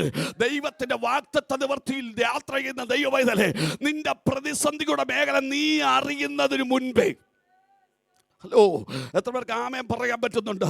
നിന്റെ തകർച്ച നീ അറിയുന്നതിന് മുമ്പേ, നിന്റെ ഏതു മേഖല തകരുമെന്ന്, നിന്റെ ഏതു മേഖല ഉടയുമെന്ന്, നീ എവിടെ തകരാൻ സാധ്യതയുണ്ടെന്ന് അറിയുന്ന ഒരുവനാണ് നിന്റെ ജീവിതയാത്ര ക്രമീകരിച്ചത്. നീ തകരാൻ അനുവദിക്കാതെ. യേശു അമരത്ത് കടന്നത് വെറുതെയാണെന്നോ? അല്ലെന്നേ. ഇന്ന് പകലിൽ യേശുവൻ അറിയാം ഈ പടക് എവിടെ തകരുന്നതെന്ന്. ഇന്ന് പകൽ എന്നെ കേൾക്കുന്ന ദൈവമക്കളോട് ഞാനൊരു ദൂത് പറയാ, നിന്റെ ജീവിതത്തിന്റെ പ്രതിസന്ധി ഏത് മേഖലയാണെന്ന് നിന്നെക്കായി നന്നായി അറിയുന്ന ഒരുവനാണ് നീ സേവിക്കുന്ന ദൈവമെന്ന് മറക്കരുത്.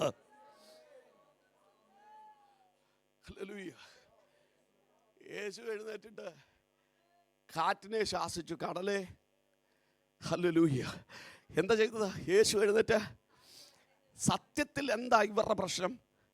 ഇവരുടെ പ്രശ്നം കടൽ തിരയാണ് അല്ലേ? പടക് മുന്നോട്ട് കൊണ്ടുപോകാൻ കഴിയാത്ത കാര്യം എന്നാ? തിരകളാൽ വലഞ്ഞെന്നാ എഴുതിയത്. തിരകളാൽ കാറ്റടിച്ചു, തിരകളാൽ വലഞ്ഞെന്നാ. അപ്പൊ ഇവരുടെ പ്രശ്നം എന്നാ? ഇവരുടെ പ്രശ്നം എന്നാ? തിരമാലയാ. ശരിയല്ലേ? ചേർന്ന് പറ, ഇവരുടെ പ്രശ്നം എന്നാ? യേശു എഴുന്നേറ്റ് എന്നാ ചെയ്തേ? അങ്ങനെയാണോ കർത്താവേ ചെയ്യണ്ടേ? ആണോ? പറ. ആദ്യം തിരമാല ശാസിക്കട്ടെ. പക്ഷെ കർത്താവ് എന്നാ ചെയ്തേ? അതെന്നാ കാര്യമെന്നേ? അതെന്നാ കാര്യമെന്നേ? ഈ തിരമാലയല്ല പ്രശ്നം, തിരമാലയുടെ പിന്നിൽ വ്യാപരിക്കുന്ന ഒരു ഘടകമുണ്ട്. ഈ തിരമാലയ്ക്കൊരു കോസുണ്ട്. മനസ്സിലാകുന്നോ? ഈ തിരമാല ഉയർത്തിക്കൊണ്ടുവരുന്നത് വെറും തിരമാലയല്ല, ഇതിന്റെ പിന്നിലടിക്കുന്ന കാറ്റാ. യേശു ആദ്യം ശാസിച്ചത് തിരമാലയല്ല, പകരം കാറ്റിനെയാണ്. ഇന്ന് പകൽ പരിശുദ്ധാത്മാവനോട് പറയുന്നു, ചിലരുടെ തകർച്ചയ്ക്ക് കാരണമാകാൻ കഴിയുന്ന കോസിനെ ദൈവാത്മാവ് ഈ പകൽ നിർവീര്യമാക്കാൻ പോകുകയാണ്. എത്ര പേർക്ക് ആമേൻ പറയാൻ കഴിയുന്നുണ്ട്? നിന്നെ മുന്നോട്ട് വിടത്തില്ലെന്ന്, നിന്നെ നിൽക്കാൻ അനുവദിക്കത്തില്ലെന്ന്, നിന്നെ യാത്ര ചെയ്യാൻ അനുവദിക്കത്തില്ലെന്ന്, നിന്റെ ജീവിതയാത്ര തടയുമെന്ന് വെല്ലുവിളിച്ച അദൃശ്യ മണ്ഡലങ്ങളിൽ പോരാടി ഒതുക്കുന്ന. ഇനി ഒരു ചിന്ത കൂടെ പറയാം. കാറ്റ് കാണാൻ കഴിയുന്നതാണോ? അല്ല. യോഹന്നാന്റെ സുവിശേഷം 8-ാമത്തെ അധ്യായം നിങ്ങൾ വായിച്ചു നോക്കിയേ. കാറ്റ് എവിടെ നിന്ന് വരുന്നുവെന്നോ എവിടേക്ക് പോകുന്നുവെന്നോ ആരും അറിയുന്നില്ല. അതിൻ്റെ അർത്ഥം എന്നാ? കാറ്റ് നമ്മൾ ഒന്ന് ഭയങ്കര കാറ്റാന്ന് പറയുന്നത് എന്തുകൊണ്ടാ? കാറ്റിനെ കണ്ടിട്ടാണോ? കാറ്റിനെ കണ്ടിട്ടുള്ളവരുണ്ടെങ്കിൽ യോഗം കഴിയുമ്പോൾ ഒന്ന് കാണിച്ചു തരണം. ഹല്ലേലൂയ. നമ്മളിവിടെ മരം അനങ്ങുന്ന കണ്ടോട്ടെ പറയാം നല്ല കാറ്റാന്ന്. യഥാർത്ഥത്തിൽ നമ്മൾ കാണുന്നത് എന്താ? മരം അനങ്ങുന്നതാ, കാറ്റല്ലല്ലോ. അല്ലോ. പിന്നെ ഈ കാറ്റ് പോകുമ്പോൾ ഇതിൻ്റെ ഒരു ഫീലിംഗ് നമുക്കുണ്ട്, കാറ്റാന്നുള്ളത്. ശരിയല്ലേ? അപ്പൊ കാറ്റെന്ന് പറയുന്ന ഒരു ഫീലിംഗ് മാത്രം, കാണാൻ കഴിയുന്നില്ല. ഈ ശിഷ്യന്മാരെ നോക്കിയേ. പക്ഷെ ഇവർക്ക് കാണാൻ കഴിയുന്നത് എന്താ?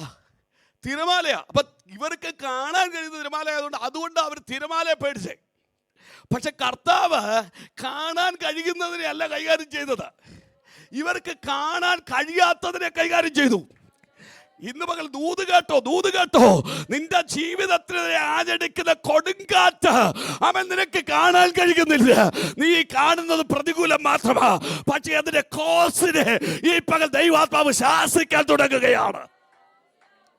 രക്തത്താൽ ജയം. ഒരുമിച്ച് ഇന്ന് പകൽ ദൈവസഭ ഒന്ന് ചേർന്ന് വരണം. പരിശുദ്ധാത്മാവനോട് പറയുന്നു, ഒരു അസാധാരണ ഡെലിവറൻസിന് ദൈവത്തിന്റെ കരം ഈ പകൽ ഇതിനകത്ത് ചലിക്കാൻ തുടങ്ങുകയാണ്. അവൻ ചില കാരണങ്ങളെ കണ്ടെത്തി അതിനെ ശാസിക്കുന്ന. നിന്റെ പ്രാർത്ഥനയുടെ മറുപടി വെളിപ്പെടുന്നില്ല. നിന്റെ യാത്രയിൽ പ്രതികൂലങ്ങൾ ഉയരുന്നു. നിന്റെ നിലനിൽപ്പ് അവതാളത്തിലാകുന്നു. നാം കാണുന്നതെല്ലാം നമ്മുടെ പ്രതികൂലം മാത്രമാ. പക്ഷെ നിനക്ക് കാണാൻ കഴിയാതെ നിനക്കെതിരെ പ്രതികൂലം ഉയർത്തുന്ന ചില വല്ലാത്ത പ്രതിസന്ധികളുടെ കാരണഭൂതന്മാരായ ചില കാറ്റുകളെ ദൈവാത്മാവ് ഈ പകൽ അഴിച്ചു കളയാൻ തുടങ്ങുകയാ. അസാധ്യതകളുടെ നടുവിൽ നിന്നെ കുഴച്ചു കളയുന്ന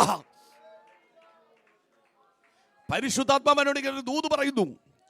അസാധാരണമായ ഒരു കാറ്റ് അദൃശ്യമണ്ഡലങ്ങളിൽ നിന്ന് ഒതുക്കിക്കളയാൻ വെല്ലുവിളിക്കുന്നത് പോലെ അദൃശ്യമണ്ഡലങ്ങളിൽ നിന്ന് ദൈവസഭയ്ക്കെതിരെ പോരാടുന്ന, ദൈവസഭയെ കാറ്റുകൊണ്ട് പതറിച്ചു കളയാൻ ദൈവസഭയ്ക്കെതിരെ അദൃശ്യമണ്ഡലങ്ങളിൽ പോരാടി ഒരുങ്ങുന്ന ചില കാറ്റുകൾ ഈ പകൽ ദൈവത്താൽ ശാസിക്കപ്പെടാൻ തുടങ്ങുകയാണ്. എത്ര പേർക്ക് ആമേൻ പറയാൻ പറ്റുന്നുണ്ട്? ദൈവം ചിലത് ചെയ്യാൻ തുടങ്ങുകയാ. ഇതിനെ മറുകര കാണിക്കത്തില്ലെന്ന്. ദൈവസഭ മറുകര കാണാൻ ഈ യാത്രയിൽ ശിഷ്യന്മാർ അങ്ങേ കരയിലെത്തിയാലേ ഒരു ഡെലിവറൻസ് നടക്കും, ഒരു ദൈവപ്രവൃത്തി നടക്കും. എന്നാൽ അങ്ങേക്കരെ എത്തിച്ചാലല്ലേ നീ കാണത്തുള്ളൂ. അതുകൊണ്ടാണ് ഈ യാത്രയിലെ പ്രതിസന്ധി. പക്ഷെ ദൈവാത്മാവ് ഇത് മകൾ പറയുക, ദൈവസഭയുടെ മുന്നോട്ടുള്ള ഗമനത്തെ തടയുന്ന അദൃശ്യമണ്ഡലങ്ങളുടെ പോരുകളെ ഈ പകൽ ദൈവശക്തി അഴിച്ചു കളയുകയാണ്. യേശുവിന്റെ അധികാരമുള്ള നാമത്തിൽ ദൈവസഭയ്ക്ക് വിരോധമായ ചില കൂട്ടുകെട്ടുകൾ ഈ പകൽ പൊളിയുകയാണ്.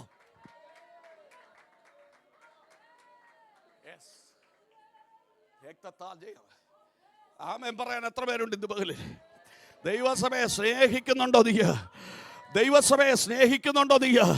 ഈ കൂട്ടായ്മ നേശത്ത് നിലനിൽക്കാൻ അനുവദിക്കാതെ നിങ്ങൾക്കറിയില്ല, പക്ഷേ എനിക്കും അറിയില്ല, പക്ഷേ ദൈവാത്മാവ് പറയുന്നു അദൃശ്യമണ്ഡലങ്ങളിൽ കൂട്ടുകെട്ടുണ്ടാക്കുന്ന ചില കൂട്ടുകെട്ടുകൾ ഇന്ന് പകൽ ദൈവാത്മാവ് പൊളിക്കുകയാ.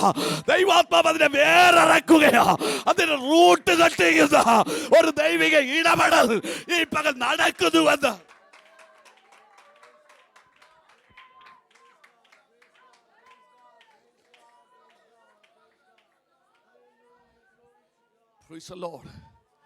യേശു പറയാ, കാറ്റേ അടങ്ങ് അടങ്ങ് അടങ്ങ്. ഇന്ന് പകൽ പരിശുദ്ധാത്മാവ് ചിലതിനോട് കൽപ്പിക്കുക, അടങ്ങാൻ കൽപ്പിക്കുകയാ. എഴുന്നേറ്റ് നിന്ന് അടരാടുന്ന ചിലതിനോട്, എഴുന്നേറ്റ് നിന്ന് പോരാടുന്ന ചിലതിനോട്, അദൃശ്യമണ്ഡലങ്ങൾ ഒരുക്കിക്കൂട്ടുന്ന വല്ലാത്ത ക്രമീകരണങ്ങളോട് ഇന്ന് പകൽ പരിശുദ്ധാത്മാവ് അടങ്ങ്. യേശുവിന്റെ നാമത്തിൽ ഈ പകൽ ചിലത് കീഴടങ്ങുകയാ.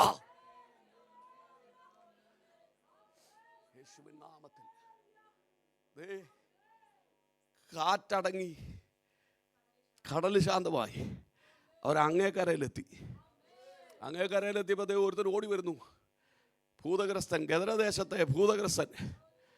അവൻ ഓടി വന്നിട്ടൊരു ചോദ്യം, ഗുരു സമയത്തിന് മുമ്പേക്ക് വന്നോ? അപ്പോൾ പുള്ളി വാച്ചുമായിട്ടിരിക്കുക. എന്ന് പറഞ്ഞാൽ അറിയോ, ഇന്നലെ രാത്രി മുഴുവൻ പോരാടി ഈ പുള്ളിയാ. മനസ്സിലാകത്തില്ലയോ? നീ സമയത്തിന് മുമ്പേക്ക് വന്നോ? ഞങ്ങൾ വിചാരിച്ച പോലെ നടന്നില്ലല്ലോ, ഇങ്ങ് വന്നോ? ഹല്ലേലൂയ. ഒരു കാര്യം മനസ്സിലായി, നീ വന്നെങ്കിൽ വിടുതൽ ഉറപ്പാ. അതുകൊണ്ട് ഒരു കാര്യം ചെയ്യണം. ഞങ്ങൾ ആമേൻ ഈ പന്നിക്കൂട്ടത്തിലൊക്കെ പോകാൻ ഒരു അനുവാദം തരണം. നിങ്ങൾ ശ്രദ്ധിച്ചേ. കർത്താവ് ചോദിച്ചു, നിൻ്റെ പേര് പറ, നിൻ്റെ പേര്. ഇത് വെച്ചിട്ടാണ് ചില ഭൂതങ്ങളുടെയൊക്കെ പേര് ചോദിക്കാൻ ചിലർ പോകുന്നത്. സ്തോത്രം. മനസ്സിലാകുന്നില്ലയോ? ചില കണ്ടിട്ട് ഭൂതം ഇറക്കുന്ന ശുശ്രൂഷ കണ്ടിട്ടുണ്ടോ? ഒരു കാലത്ത് ഞാൻ ചെയ്യുമായിരുന്നു, ഇപ്പം ചെയ്യുകയില്ല. ഞാൻ പറയും, ചില ഭൂതങ്ങളെ കണ്ട മിണ്ടായിരുന്നോളാം പറയും. അവരതിനകത്ത് ഇരിക്കുന്നതാണ് നല്ലത്. ഹല്ലേലൂയ. ഇതിനെ അഴിച്ചു വിട്ടാലും വലിയ ശല്യമാ. ഹല്ലേലൂയ. ചിലർ ഭൂതങ്ങളെ ഇറക്കുമ്പോൾ തലയിൽ ഇങ്ങനെ കൈ പിടിച്ച് ആട്ടും. 1, 2, 3. എന്താ പേര്? എവിടുന്നാണ് വന്നത്? മനസ്സിലാകത്തില്ലയോ? ഏതാ ദേശം? ആരാ വിട്ടത്? കംപ്ലീറ്റ് ഡാറ്റ എടുക്കുക. കല്യാണാലോചന വന്നു. മനസ്സിലാവുന്നോ? ഹല്ലേലൂയ. ഭൂതത്തിൻ്റെ ഡാറ്റ എടുക്കുകയൊന്നും വേണ്ട. യേശുവിൻ്റെ നാമത്തെ വിട്ടുപോകുമെന്ന് പറഞ്ഞാൽ മതി. ഹല്ലേലൂയ. ശ്രദ്ധിച്ചേ. യേശുവിൻ്റെ അടുക്കൽ ഈ ഭൂതം വന്നിട്ട് പറയുകയാണ്. യേശുവിൻ്റെ അടുക്കൽ വന്നപ്പോൾ ഭൂതം വന്നിട്ട് കർത്താവ് ചോദിച്ചു, എന്നാ നിൻ്റെ പേര്? പേര് ലെഗിയോൻ. ഭൂതത്തിൻ്റെ പേര് ലെഗിയോൻ എന്നാണോ? അല്ല. ലെഗിയോൻ എന്ന് പറഞ്ഞാൽ റോമൻ സൈന്യത്തിൻ്റെ ഒരു ട്രൂപ്പിൻ്റെ പേരാണ്. റോമൻ സൈന്യത്തിൻ്റെ ട്രൂപ്പിൻ്റെ പേരാണ്. ഒരു റോമൻ ട്രൂപ്പിന്, സൈനിക ട്രൂപ്പിന് 6000 വരെ അംഗസംഖ്യയുണ്ട്. 4000 മുതൽ 6000 വരെ അംഗങ്ങളുള്ളതാണ് ഈ റോമൻ മിലിറ്ററി ട്രൂപ്പ്. അതിന് പറയുന്ന പേരാണ് ലെഗിയോൻ. Price the Lord. അപ്പോൾ ഭൂതം എന്നാ പറഞ്ഞ പേര് ചോദിച്ചോണ്ടേ? കർത്താവ് ഞങ്ങൾ 6000 പേരുണ്ട്, എല്ലാത്തിൻ്റെയും കൂടെ പേര് പറയാൻ നിനക്ക് സമയമില്ല, ഞങ്ങൾക്ക് സമയമില്ല. അതുകൊണ്ട് ഒറ്റയടിക്കാൻ പറയാം ലെഗിയോൺ. പിന്നെ ഒരു റിക്വയർമെൻ്റ് ഉണ്ട്, ഞങ്ങളെ എന്തോ ചെയ്യണം? നീ പുറത്ത് വിടുമെന്ന് എനിക്കറിയാം. പോകുമ്പോൾ പന്നിക്കൂട്ടത്തിലേക്ക് വിടാനൊരു അനുവാദം. നിങ്ങൾ ശ്രദ്ധിച്ചു നോക്കിയേ, എത്ര പന്നിയുണ്ട്? 2000 പന്നി, ശരിയല്ലേ? എത്ര ഭൂതമുണ്ട്? അപ്പം ഒരു പന്നിക്ക് എത്ര ഭൂതത്തെ കിട്ടി? സ്വോത്രം. മനസ്സിലാവുന്നില്ലയോ കണക്ക്? ഒരു പന്നിക്ക് 2000 പന്നിക്ക് 6000 ഭൂതമെങ്കിൽ 3 ഭൂതം വെച്ച് ഒരു പന്നിക്ക് കിട്ടി. ഒരു പന്നിയുടെ മേൽ 3 ഭൂതം കയറിയാണ്. ഈ പന്നിയുടെ മേലിലെല്ലാം ഭൂതം കയറി. 3 ഭൂതം 2000 പന്നിയുടെ മേൽ കയറിയപ്പോൾ 6000 ഭൂതവും ഈ മനുഷ്യൻ്റെ ദേഹത്തുനിന്ന് ഭൂതത്തിൻ്റെ മേൽ കയറി, പന്നിയുടെ മേൽ കയറി. ഈ പന്നി എല്ലാം കൂടെ കടലിലേക്ക് ഓടിച്ചെന്ന് എന്ത് ചെയ്തു? കടുന്തൂക്കായി കടലിലേക്ക് ഓടി കടലിൽ ചാടി ചത്തു. Price the Lord. നിങ്ങൾ ശ്രദ്ധിച്ച 3 ഭൂതം കയറിയ പന്നി സൂയിസൈഡ് ചെയ്തു. അതിനാ നിങ്ങൾക്കൊരു ചിന്ത സന്തോഷമില്ലാതെ? അതെ, സന്തോഷമില്ലാത്ത കാര്യം, ഈ ഭൂതത്തിനൊക്കെ ഭയങ്കര പലവിധ സ്വഭാവങ്ങളാണ്. സ്വോത്രം. പ്ലേറ്റ് എടുത്തെറിയുന്ന ഭൂതമുണ്ട്. ഞാൻ UAE ശുശ്രൂഷയോടിരുന്നപ്പോഴേ ഒരിക്കൽ സഭായോഗത്തിൽ ഇരുന്ന സമയത്ത് സഭായോഗം നടത്തിക്കൊണ്ടിരിക്കുമ്പോൾ ദൈവാത്മാവ് എനിക്കൊരു വെളിപ്പാട് തന്നു. ഞാൻ പറഞ്ഞു, എന്നെ ദൈവാത്മാവ് ഒരു വെളിപ്പാട് കാണിക്കും. ഒരു പ്ലേറ്റ് ചോറ് ഇങ്ങനെ പറന്നു പോകുന്നു, ഫ്ലൈയിങ് സോസർ. സ്തോത്രം. അന്നേരം അവിടുന്ന് അന്ന് ആ ആഴ്ചയിൽ ലീവിന് വന്ന അപ്പച്ചൻ പറയാതെ എൻ്റെ മോളോടുള്ള ദൂതാന്ന്. അത് കൂടുതൽ പറയുന്നില്ല. മനസ്സിലാവും? ഭൂതത്തിനൊക്കെ ഭയങ്കര സ്വഭാവങ്ങളാണ്. സ്തോത്രം.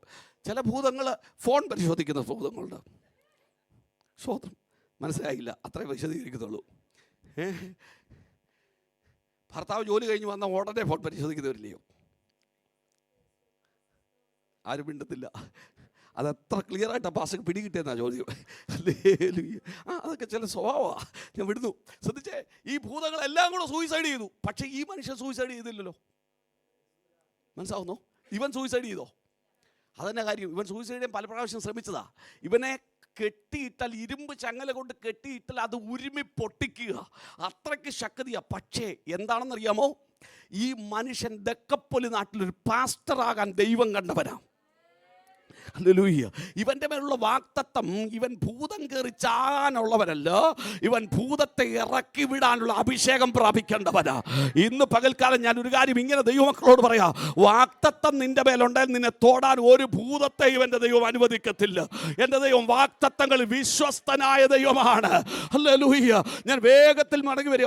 ആമേൻ. നമ്മുടെ സമയം അരകാലല്ലേ? അരകാലം. വേഗത്തിൽ മടങ്ങി വരും. ഞാൻ ആ ഭാഗം വിടുന്നു. ശ്രദ്ധിച്ചേ, രണ്ടാമത്തെ കാര്യം അതൊന്ന് വായിച്ചേ, വേഗത്തിൽ വായിച്ചോട്ടെ. യിരെമ്യാ പ്രവചന പുസ്തകം 25-ാമത്തെ അധ്യായം 1 മുതൽ വേദഭാഗം വേഗത്തിൽ വായിച്ച്. യിരെമ്യാ പ്രവചന പുസ്തകം 24 verses 1.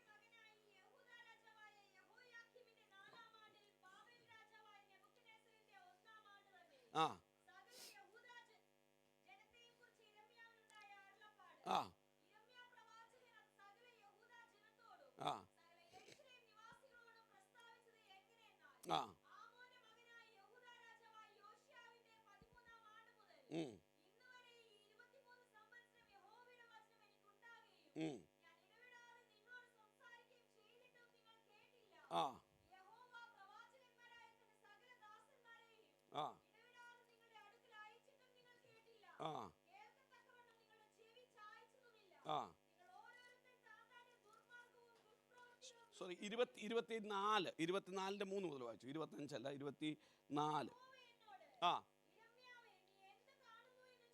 യിരെമ്യാവേ, നീ എന്ത് കാണുന്നു എന്ന് ചോദിച്ചു.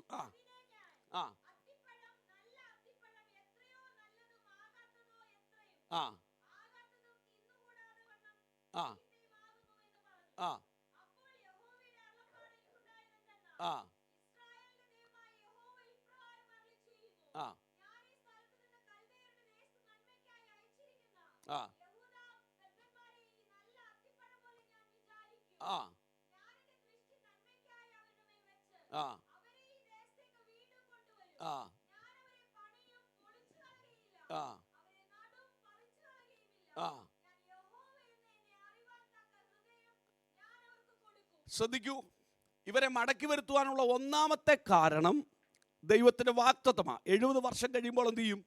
മടക്കി വരുത്തുമെന്ന് യഹോവ അപ്പോൾ ദൈവം തൻ്റെ വാഗ്ദത്തങ്ങൾ വിശ്വസ്തനായിരുന്നു. അത് മടങ്ങി വരാൻ ഒന്നാമത്തെ കാരണം. രണ്ടാമത്തെ കാരണം യിരെമ്യാവ് പറയാണ്. മൂന്നാമത്തെ വാക്യം മുതൽ ഒന്നുകൂടെ വായിച്ചേ. മൂന്നാമത്തെ വാക്യം മുതൽ യിരെമ്യാവിനോട് ചോദിക്കുക, യിരെമ്യാവേ നീ എന്ത് കാണുന്നു? അവൻ പറയുന്നു, ഞാൻ എന്ത് ചെയ്യുന്നു?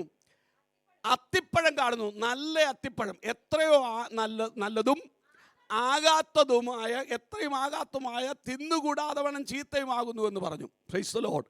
ശ്രദ്ധിക്കൂ, യിരെമ്യാവ് കാണുന്നത് 2 കൊട്ട അത്തിപ്പഴമാണ്. ആ അത്തിപ്പഴത്തിൻ്റെ പ്രത്യേകത സമയമില്ലാത്തതുകൊണ്ട് ഞാൻ വിശദീകരിക്കുന്നില്ല. ഒന്ന് നല്ല അത്തിപ്പഴമാണ്, ഒന്ന് ചീത്തയായ അത്തിപ്പഴം. ഈ അത്തിപ്പഴത്തെക്കുറിച്ച് പറയുകയാണ് തലക്കനി പോലെയുള്ള അത്തിപ്പഴം എന്നാണ്. എന്താ ഇതിൻ്റെ പ്രത്യേകത? എന്താ ഈ അത്തിപ്പഴം കാണിക്കുന്നത്? വേദപുസ്തകം നമ്മൾ പഠിച്ചാൽ ദൈവം അവരെക്കുറിച്ച് പറയുന്ന താഴോട്ടുള്ള ഭാഗങ്ങൾ വായിച്ചാൽ ഈ പ്രവാസത്തിൽ കടന്നുപോയ ജനത്തെക്കുറിച്ചാണ് ഇത് പറയുന്നത്. Price the Lord. ഈ പ്രവാസത്തിൽ കടന്നുപോയ ഗ്രൂപ്പ് 2 ഗ്രൂപ്പുണ്ട്. പ്രവാസത്തിലേക്ക് യഹൂദന്മാർ പോയ 2 ഗ്രൂപ്പുണ്ട്. ഒരു ഗ്രൂപ്പ് എന്ന് പറയുന്നത് ഈ ബാബിലോണിയ ദേശത്ത് ചെന്നപ്പോൾ അലരി വൃക്ഷത്തിന്മേൽ കിന്നരമൊക്കെ തൂക്കിയിട്ട ആരാധന ഇല്ലാതിരുന്ന ഒരു ഗ്രൂപ്പ്. എന്നാൽ അതിൻ്റെ നടുവിൽ ഉപവസിച്ച് പ്രാർത്ഥിക്കുന്ന ഒരു ഗ്രൂപ്പ്. ഇങ്ങനെ 2 ഗ്രൂപ്പുണ്ട്. ഈ 2 ഗ്രൂപ്പിനെയാണ് ഈ അത്തിപ്പഴം കാണിക്കുന്നത്. ശ്രദ്ധിച്ചേ, എന്താ ഈ അത്തിപ്പഴത്തിൻ്റെ പ്രത്യേകത എന്നറിയാമോ? യഹൂദന്മാരുടെ ഇടയിൽ അത്തിപ്പഴം ഉണ്ടാകുന്നതിനെ കുറിച്ചൊരു ചിന്തയുണ്ട്. നമുക്കറിയാം 2 പ്രാവശ്യമാണ് പൊതുവെ അത്തി കായ്ക്കുന്നത്. ഒന്ന് ജനുവരി മാസത്തിൽ തളിർക്കുന്ന അത്തി, ഫെബ്രുവരിയിൽ പൂക്കുകയും ഫെബ്രുവരി അവസാനോടുകൂടി അത് കായായി മാറുകയും ചെയ്യും. ശ്രദ്ധിക്കൂ, യഹൂദന്മാരുടെ ഇടയിലുള്ള അത്തി ജനുവരിയിൽ പൂത്ത് ഫെബ്രുവരി മാസത്തോടുകൂടെ കായായി മാറുന്ന അത്തി. ആ അത്തി 100 കാ പിടിച്ചാൽ, പ്രൈസ് ദി ലോർഡ്, മാർച്ച് മാസമാകുമ്പോൾ ഭയങ്കര കാറ്റാണ്. ഈ മാർച്ച് മാസത്തെ ഭയങ്കര കാറ്റിനകത്ത് ആടി ഉലയുന്ന അത്തിക്കൊമ്പുകൾ ആഞ്ഞടിച്ചിട്ട് ഇതിൽ കൂടുതലും അത്തിക്കായ പൊഴിഞ്ഞു പോകും. Price the Lord, hallelujah. പൊഴിഞ്ഞു പോകുമ്പോൾ 100 കായുണ്ടെങ്കിൽ ഒരു 95 കാറ്റത്ത് എന്ത് ചെയ്യും? പോകും. ബാക്കി 5 എന്ത് ചെയ്യും? നിൽക്കും. ഈ 5 നിൽക്കുന്നത്, ഹല്ലേലൂയ, മാർച്ച് കഴിഞ്ഞ് ഏപ്രിൽ മെയ് മാസം ആകുമ്പോഴത്തേന് അടുത്ത കായ പിടിക്കാൻ സമയമായി. Price the Lord. ഈ ഏപ്രിൽ മെയ് മാസത്തിൽ വീണ്ടും അത്തി പൂക്കുകയും മെയ് മാസം കഴിയുന്നതോടുകൂടെ അടുത്ത പൂക്കുന്ന അത്തിപ്പഴം അല്ലെങ്കിൽ അത്തി കായ് ഫലമായി അത് വളരാൻ തുടങ്ങും. അത് മെയ് മാസം ഒടുവിൽ ജൂണിലേക്കൊക്കെ ആകുമ്പോൾ ഈ കായ്കളൊക്കെ പഴമാകാൻ തുടങ്ങും. Price the Lord. ശ്രദ്ധിക്കണേ, ഈ പഴമാകുന്നത് സാഹചര്യം അനുകൂലമായതുകൊണ്ടാണ്. എന്നാൽ രണ്ടാമത് അത്തി പൂക്കുമ്പോഴത്തേന് ആദ്യം കാറ്റത്ത് പൊഴിഞ്ഞു പോകാതെ നിന്ന ചിലതുണ്ടല്ലോ, ഒരു 5. Price the Lord. അത് മൂത്ത് പഴുത്ത് നല്ല പരുവായി നിൽക്കും. Price the Lord. നമുക്കറിയാലോ, യേശു കർത്താവ് പറയുന്നില്ലയോ, യേശു കർത്താവ് ഒരിക്കലും അത്തിയെ നോക്കി ഫലം തിരഞ്ഞു. Price the Lord. അല്ലെങ്കിൽ ഫലം തിരഞ്ഞിട്ട് അതിൽ കാണാഞ്ഞത് കൊണ്ട് എന്തോ ചെയ്തു? അതിനെ ശപിച്ചു. അത് ശരിയാണോ കർത്താവ് എന്ന് ചോദിച്ചാലേ കർത്താവ് അത് എന്നിട്ട് എഴുതിയിരിക്കുക, അത് അത്തിപ്പഴക്കാലം അല്ലായകയാൽ. Praise the Lord. അപ്പോൾ അത്തിപ്പഴക്കാലം അല്ലാത്ത സമയത്ത് അത്തിയെ നോക്കി ഫലം തിരഞ്ഞ യേശു ചെയ്തത് മര്യാദയാണോ? അതെന്താ അങ്ങനെ ചെയ്യാൻ കാരണം? യേശു നോക്കിയതേ ഈ അത്തിപ്പഴക്കാലം അല്ലാത്ത സമയത്ത് ജനുവരി ഫെബ്രുവരി മാസത്തിൽ പൂത്ത് കായാകുന്നത്, മാർച്ചിലെ കാറ്റിനകത്ത് പൊഴിഞ്ഞു പോകാതെ നിൽക്കുന്നത് ഏപ്രിൽ ആകുമ്പോഴെന്ത് ചെയ്യും? പഴുത്തു തുടങ്ങുന്നത്. അതാണ് യേശു തിരഞ്ഞത്. മനസ്സിലാകുന്നോ? അതും കാണാഞ്ഞത് കൊണ്ടാ എന്ത് ചെയ്തത്? അത്തിയെ ശപിച്ചത്. എന്നാൽ മാർച്ച് കഴിഞ്ഞ് ഏപ്രിൽ മെയ് മാസങ്ങളിൽ പൂക്കുന്ന അത്തി, അത് സാഹചര്യങ്ങൾ അനുകൂലമായതുകൊണ്ട് ആ 100 പിടിച്ചാൽ 99 കായായി കിട്ടും. Price the Lord. ഇത് മനസ്സിലാവുന്നു? അതിന് വലിയ ഗുണമൊന്നുമില്ല, അത് വലിയ ടേസ്റ്റ് ഒന്നുമില്ല. അത് കാര്യം എന്നാ, സാഹചര്യം അനുകൂലമായതുകൊണ്ട് പഴുത്ത് കായായതാ. പക്ഷേ ആദ്യത്തെ 5 ഉണ്ടല്ലോ, അതെ, കൊടുങ്കാറ്റിനെ, മാർച്ചിലെ വലിയ പെരുങ്കാറ്റിനെ പ്രതികൂലിച്ചേ, ഹല്ലേലൂയ, ആ പെരുങ്കാറ്റിനകത്ത് പൊഴിഞ്ഞു പോകാതെ പിടിച്ച് നിന്ന് ഫലമായതാ. അതിന് ടേസ്റ്റ് കൂടുതലാ. അതാണ് തലക്കനി എന്ന് പറയുന്ന അത്തിപ്പഴം. മനസ്സിലാകുന്നല്ലോ? ഈ തലക്കനി പോലെ ഉള്ള ചിലതും എവിടെ ഉണ്ട്? ഇന്ന് പകൽ ഒരു കാര്യം ദൈവമക്കളെ അറിയണം, സാഹചര്യം അനുകൂലമാകാൻ മുമ്പ് അന്യഭാഷ പറയാനൊക്കെ ഭയങ്കര ഇഷ്ടമാണ്. ഹല്ലേലൂയ. പക്ഷെ ജീവിതത്തിൽ പ്രതികൂല കാറ്റടിക്കുമ്പോൾ അവിടെയാണ് നിന്റെ കൃപ ജ്വലിക്കേണ്ടത്. അങ്ങനെ ഉള്ളവരെയാണ് എൻ്റെ ദൈവത്തിന് വേണ്ടിയത്. Praise the Lord. ഈ പ്രവാസത്തിൽ പോയപ്പോഴേ നെബൂഖദ്നേസർ പറഞ്ഞു എല്ലാവരെയും കൊണ്ടുവന്ന് കൊട്ടാരത്തിലെ വേലക്കാക്കിയപ്പോൾ ശദ്രക്കും മേശക്കും അബേദ്നെഗോവും ദാനിയേലും അവൻ തങ്ങളെ തന്നെ അശുദ്ധമാക്കാതെ ഈ പ്രതികൂല കാറ്റ് പിടിച്ചു വന്നു. മറ്റവരെല്ലാം കൂടെ യോഗം നിർത്തിയിട്ട് ഇനി ഞങ്ങൾ പാട്ടും പാടുകയില്ലെന്നും പറഞ്ഞ് അന്നത്തെ ഫുഡ് അടിക്കാൻ പോയി. Price the Lord. ഈ രണ്ട് ഗ്രൂപ്പ് അന്നുള്ളതുപോലെ ഇന്നും ഉണ്ടെന്നേ. അല്ലല്ലോ ദൈവസഭയ്ക്കകത്തും ഉണ്ടെന്നേ. അല്ലല്ലോ പ്രതികൂലം വരുമ്പോൾ പ്രാർത്ഥിക്കുന്നത് ഇതിനകത്തുണ്ട്. പ്രതികൂലം വരുമ്പോൾ അടുത്ത സഭയിൽ പോയാൽ പറ്റിയോ എന്ന് ചിന്തിക്കുന്നതും ഉണ്ടെന്നേ. ഹല്ലേലൂയ. എത്ര പേർക്ക് മനസ്സിലാകുന്നുണ്ട്? യേശു കർത്താവ് പറയുക, യിരെമ്യാവേ നീ എന്ത് കാണുന്നു? അവൻ പറയും, രണ്ടത്തിപ്പഴക്കൊട്ട കാണുന്നു. ഒന്ന് തലക്കരി പോലെയുള്ളത്. ഏതാ തലക്കരി പോലെയുള്ളത്? യിരെമ്യാവ് വിളിച്ചു പറയുക, ദാനിയേൽ, ശദ്രക്ക്, മേശക്ക്, അബേദ്നെഗോവ്, ഹല്ലേലൂയ, ശെയല്തീയേലിന്റെ മകനായ സെരുബ്ബാബേൽ, യോശുവ തുടങ്ങിയ ഭക്തന്മാർ ഈ പ്രവാസത്തിനകത്ത് ഉപവസിച്ച് പ്രാർത്ഥിക്കുന്ന ചിലതുണ്ട്. ആ അത്തിപ്പഴത്തിന്റെ തലക്കരി പോലെ ഉള്ളതിനെ വിചാരിച്ച് ഞാൻ പുറത്തു കൊണ്ടുവരാൻ പോകുകയാണ്. എത്ര പേർക്ക് മനസ്സിലാകുന്നുണ്ട്? ദൈവമക്കളെ, ദൈവം എല്ലാവരെയും ഒന്നും കൺസിഡർ ചെയ്യുന്നില്ല. പക്ഷെ ഒരു കാര്യം പറയാം, 100 പേര് വന്നാൽ അതിനകത്ത് ആത്മാർത്ഥതയുള്ള ഒരെണ്ണമുണ്ടെങ്കിൽ അവനെ പുറത്തു കൊണ്ടുവന്ന് ഉപയോഗിക്കുന്ന ഒരു ദൈവമുണ്ടെന്ന് ഈ പകൽക്കാലം ദൈവാത്മാവ് വിളിച്ചു പറയുക. ഈ സഭ വരുമ്പോൾ നിന്റെ കാര്യം സാധിക്കാനല്ല, ദൈവനാമത്തിന് വേണ്ടി നിൽക്കാൻ ശ്രമിക്കുക. ഈ തലമുറയിൽ നിന്നെ കൊണ്ട് സഭ പണിയിപ്പിക്കാൻ.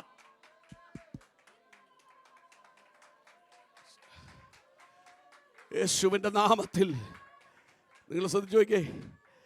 ആ തലക്കനി പോലെ ഉള്ള ചിലതുള്ളത് കൊണ്ട് ദൈവം പറയാ, ഞാനവരെ പുറത്തു കൊണ്ടുവരും. അങ്ങനെ പുറത്തു കൊണ്ടുവന്ന ഒന്നാണ് ശെയല്തീയേലിന്റെ മകനായ സെരുബ്ബാബേൽ നോക്കുമ്പോൾ ആലയം പണിയാനുള്ള സാധ്യതയൊന്നുമില്ല. പക്ഷേ ഒരു മഹാപർവ്വതം പോലെ പ്രതിസന്ധി നിൽക്കുക. പക്ഷെ ദൈവാത്മ പറയാ, സെരുബ്ബാബേലിന്റെ മുമ്പിൽ നിൽക്കുന്ന മഹാപർവ്വതമേ, നീ സമഭൂമിയായി തീരും. ആമേൻ, ഹല്ലേലൂയ. കൃപ എന്നാർത്തുകൊണ്ട് അവൻ ആണിക്കല്ല് കയറ്റു. ശ്രദ്ധിച്ചേ, സെരുബ്ബാബേലിന്റെ നേതൃത്വം ജനം മടങ്ങി വരാൻ തുടങ്ങി. BC 536, BC 539, BC 404. 3 ഘട്ടങ്ങളിലായി ജനം മടങ്ങി വരിക. ഒന്നാമത് മടങ്ങി വന്നത് സെരുബ്ബാബേലിന്റെയും യോശുവയുടെയും നേതൃത്വത്തിൽ ഒരു കൂട്ടം ജനം. അവർ മടങ്ങി വരുമ്പോൾ ഹല്ലേലൂയ, ഒരു കൂട്ടം കരഞ്ഞു, ഒരു കൂട്ടം ചിരിച്ചു. മടങ്ങി വന്ന കൂട്ടത്തിൽ ഒരു കൂട്ടം എന്ത് ചെയ്തു? അതാരെന്നറിയോ? പ്രവാസത്തിലേക്ക് പോയ ടീമുകളാണ് കരഞ്ഞത്. കാര്യം എന്നാന്നറിയാമോ? അവർ പോകുമ്പോൾ അവർക്ക് ആലയത്തെക്കുറിച്ചുള്ള നല്ല ബോധ്യമുള്ളവരാ, ആരാധന ഉണ്ടായിരുന്നവരാ. ആരാധന നഷ്ടപ്പെട്ടതോർത്ത് കരഞ്ഞുകൊണ്ടിരുന്നപ്പോൾ ദൈവം ആലയം പണിക്ക് ഒരുവരെ എഴുന്നേൽപ്പിക്കുന്നു. നഷ്ടപ്പെട്ടത് മടങ്ങി കിട്ടുമെന്നുള്ള സന്തോഷത്തിന്റെ കരച്ചിൽ ഒരു ഗ്രൂപ്പിന്.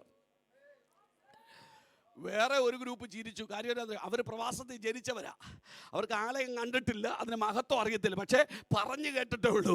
പറഞ്ഞു കേട്ടത് കണ്ണുകൊണ്ട് കാണാൻ പോകുന്ന സന്തോഷത്തിൽ ഒരു ഗ്രൂപ്പ് ചിരിച്ചു. ഹല്ലേലൂയ. അവർ മടങ്ങി വന്നപ്പോൾ അവരുടെ ആ വായിൽ ആർപ്പും വായിൽ ചിരിയും ഉണ്ടായിരുന്നു എന്ന് തിരുവെഴുത്തിൽ വായിക്കുന്നല്ലോ. ഇന്ന് പകൽക്കാലം ദൈവവേദ സാഹചര്യങ്ങൾ പ്രതികൂലമായപ്പോൾ അവർ മടങ്ങി വരാൻ തുടങ്ങുകയാ. അവർ മടങ്ങി വരാൻ തുടങ്ങുമ്പോൾ ആ ഒരു പ്രവാചകനെ ദൈവം എഴുന്നേൽപ്പിച്ചു. പ്രവാചകന്റെ പേരാ സഖര്യാവ്. ഞാൻ കമ്പിവാചകത്തിൽ അവസാനിപ്പിക്കുക. അവന്റെ പേരാ സഖര്യാവ്. ദൈവസന്നിധിയിൽ നിൽക്കുമ്പോൾ ഒരു കാഴ്ച.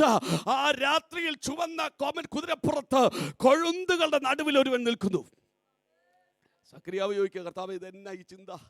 ഹല്ലേലൂയ. എന്താ ഈ കൊഴുന്തുകളുടെ ഇടയിൽ ചുവന്ന കുതിരപ്പുറത്ത്? കൊഴുന്ത് എന്ന് പറഞ്ഞാൽ മുൾച്ചെടി. ഹല്ലേലൂയ. മുൾച്ചെടിയുടെ ഇടയിൽ കുതിരപ്പുറത്തൊരുവൻ കയറി നിൽക്കുന്ന കാഴ്ച സഖര്യാവ് കാണുമ്പോൾ ദൈവത്തിൻ്റെ ആത്മാവ് അവനെ കാണിച്ചു കൊടുക്കുന്ന കാഴ്ച എന്നറിയാം. മുൾച്ചെടിയുടെ ഇടയിൽ ഇതുപോലെ പണ്ടൊരു പ്രവാസത്തിൽ, ഈജിപ്റ്റ് പ്രവാസത്തിൽ ജനം വലഞ്ഞു കിടന്നപ്പോൾ ഒരു മുൾച്ചെടിയുടെ തീക്കകത്ത് ഇറങ്ങി വന്ന് ഒരുവനെ കരങ്ങളിലെടുത്ത് വിടുവിച്ച ഒരു ദൈവമുണ്ടെന്നുള്ള കാഴ്ചതേ അവർക്ക് കാണിച്ചു കൊടുക്കുകയാ. ഹല്ലേലൂയ. ആ ദൂതിന് മുമ്പിൽ സഖര്യാവ് അങ്ങ് ബലപ്പെട്ടു. ജനത്തിന് മുമ്പിലോട്ട് ചെന്നപ്പോൾ സഖര്യാവിനോട് ജനം പറയാം, ഇല്ലില്ല, അങ്ങനെ ഒരു ദൂതൊന്നുമില്ല, അങ്ങനെയൊന്നും പറഞ്ഞാൽ പറ്റുകയില്ല, നമുക്ക് മടങ്ങിപ്പോകാൻ പറ്റുകയില്ല, ഒരു പോകണ്ടോ അസാധ്യമാ. പക്ഷെ അവൻ ദൈവം നമ്മളെ മറന്നു കളഞ്ഞിരിക്കുക. ജനം പറഞ്ഞപ്പോൾ ഇല്ല, സഖര്യാവിന് പറയാൻ ഒരൊറ്റ ദൂതേ ഉള്ളൂ. നിങ്ങൾക്കറിയാമോ, നിങ്ങളെ ദൈവം മറന്നെന്ന് നിങ്ങൾക്ക് ബോധ്യമുണ്ടെങ്കിൽ ഇന്ന് പകൽ കേട്ടോ, ഇല്ല, അവൻ മറന്നിട്ടില്ല. എൻ്റെ പേര് സഖര്യാവെന്ന. എന്താ അതിന്റെ അർത്ഥം എന്നറിയാമോ? ദൈവം ഓർക്കുന്നവൻ. എല്ലാവരും പറഞ്ഞു ദൈവം മറന്നു കളഞ്ഞു, എല്ലാവരും പറഞ്ഞു പ്രതികൂലത്തിൽ ദൈവം മറന്നു കളഞ്ഞു, എല്ലാവരും പറഞ്ഞു പ്രവാസത്തിൽ ദൈവം മറന്നു കളഞ്ഞു, എല്ലാവരും പറഞ്ഞു കഷ്ടതയിൽ ദൈവം മറന്നു കളഞ്ഞു. ദൈവത്തിന്റെ ദാസൻ പറയില്ല, അവൻ നമ്മെ ഓർക്കുന്ന ദൈവമാണ്. നാം കണ്ണുകൾ അടയ്ക്കാൻ പോവുക. വേഗത്തിൽ കണ്ണുകൾ അടച്ചാട്ടെ. സമയം അവസാനിച്ചല്ലോ. ഹല്ലേലൂയ. ഞാൻ ബാക്കി ദൂതുകളൊന്നും പറയുന്നില്ല. ഇന്ന് പകൽ ദൈവത്തോട് പറ, ഓ അവൻ നമ്മെ ഓർക്കുന്ന ദൈവം. എല്ലാവരും ഒന്ന് കണ്ണുകളടച്ച് വേഗത്തിൽ പാട്ടുകാരുടെ വേഗത്തിൽ ഒന്ന് വരാമോ? ഹല്ലേലൂയ. സഹോദരങ്ങൾ വേഗത്തിൽ നിന്ന് വന്നാട്ടെ. ഒരുമിച്ചൊരു പാട്ടിന് ചില വരികളെ ചേർന്ന് പാടി നാം ദൈവത്തെ ആരാധിക്കും. പരിശുദ്ധാത്മാവ് ഇന്ന് പകൽ പറയുന്ന ദൂത്, ഹല്ലേലൂയ, ചിലരെ റീസ്റ്റോർ ചെയ്യുന്ന ഒരു ദൈവപ്രവർത്തിക്ക് അവർ കരം ചലിപ്പിക്കാൻ തുടങ്ങുകയാണ്. അവന് ഒരു റിസ്റ്റോറേഷൻ ഇല്ലെന്ന്, ഒരു മടങ്ങി വരവില്ലെന്ന്, ഒരു വീണ്ടെടുപ്പില്ലെന്ന്, ഒരു ഉയർച്ചയില്ലെന്ന്, ഒരു മാന്യതയില്ലെന്ന്, ദുഷ്ടൻ വിധി എഴുതിയ സ്ഥാനത്ത് ദൈവം ഒരു റീസ്റ്റോറേഷൻ കേൾക്കാൻ പോകുക. ഹല്ലേലൂയ. എല്ലാവരും ഒരു നിമിഷം ദൈവസന്നിധിയിൽ എഴുന്നേറ്റാട്ടെ. ഓ, ദൈവം നിന്നെ മറന്നു കളഞ്ഞ ദൈവമല്ല കേട്ടോ. ഇല്ലാതിരിക്കുന്ന ആലയത്തിന് അടിസ്ഥാനം ഇടാൻ പോകുന്നു. പരിശുദ്ധാത്മാവിനോട് പറയുന്നു, സഭയ്ക്ക് അവൻ ആലയത്തിൻ്റെ ക്രമീകരണങ്ങൾ ദൈവം ചെയ്യുവാൻ തുടങ്ങുകയാണ്. ഒരിക്കലും സാധ്യമല്ലെന്ന് സാഹചര്യം വിധി എഴുതിയ സ്ഥാനത്ത് സെരുബാബേലിന്റെ കൈകൊണ്ട് ആലയത്തിന് അടിസ്ഥാനമിട്ട് യെരൂശലേം ദൈവാലയത്തെ പുനർക്രമീകരിച്ചതുപോലെ ഇന്ന് പകൽ ന്യൂകാസിൽ ജനത്തോട് ദൈവാത്മാവ് വിളിച്ചു പറയുക, സാധ്യത നിന്റെ മുമ്പിലില്ല, സാഹചര്യം നിനക്ക് അനുകൂലമല്ല, പക്ഷെ ദൈവത്താൽ ഓ കൃപ എന്ന് ആർത്തുകൊണ്ട് അവൻ ആലയത്തിന് ആണിക്കല്ല് കയറ്റുന്ന ഒരു പ്രവൃത്തിക്ക് ദൈവം അവൻ തുടക്കം കുറിക്കുന്നു എന്ന് ഈ പകൽ ആത്മാവ് സഭയോട് പ്രവചിക്കുകയാണ്. യേശുവിന്റെ നാമത്തിൽ ഈ സഭയ്ക്ക് സ്വന്തമായി ഹോളിന്റെ ക്രമീകരണം ദൈവത്താൽ ഒരുക്കപ്പെടാൻ പോകുകയാണ്. ചേർന്ന് പാടി ദൈവത്തെ ആരാധിക്കാം.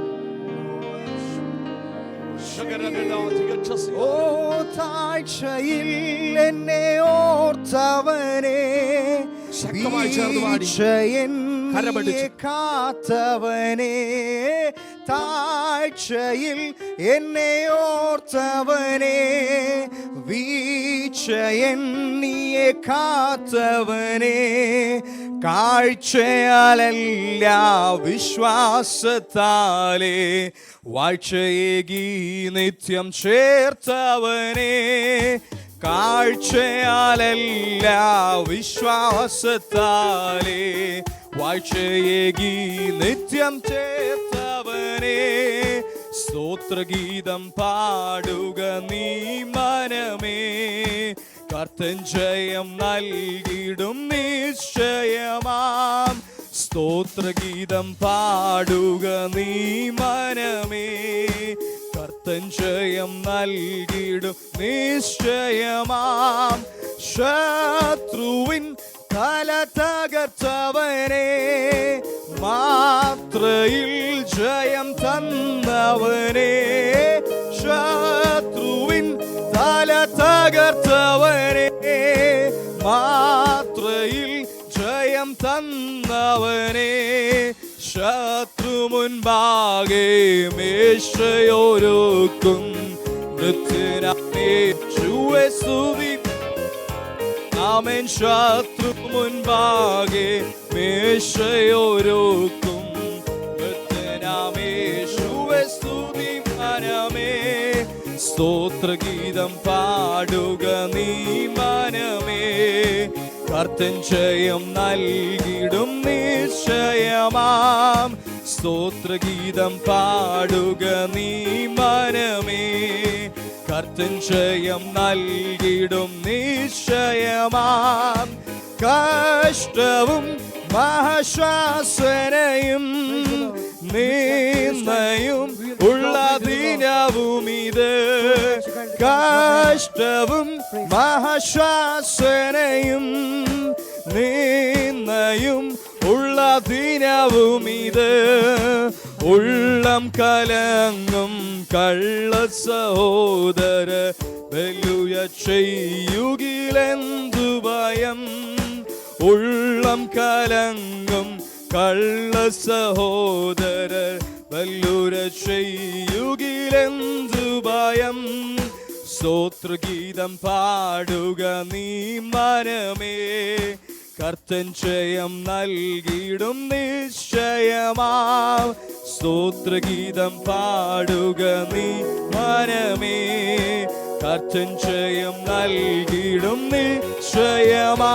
ആമേൻ. താഴ്ചയിൽ എന്നെ ഓർത്തവനെ, വീഴ്ച എന്നെ കാത്തവനെ, താഴ്ചയിൽ എന്നെ ഓർത്തവനെ, വീഴ്ച എന്നെ കാത്തവനെ.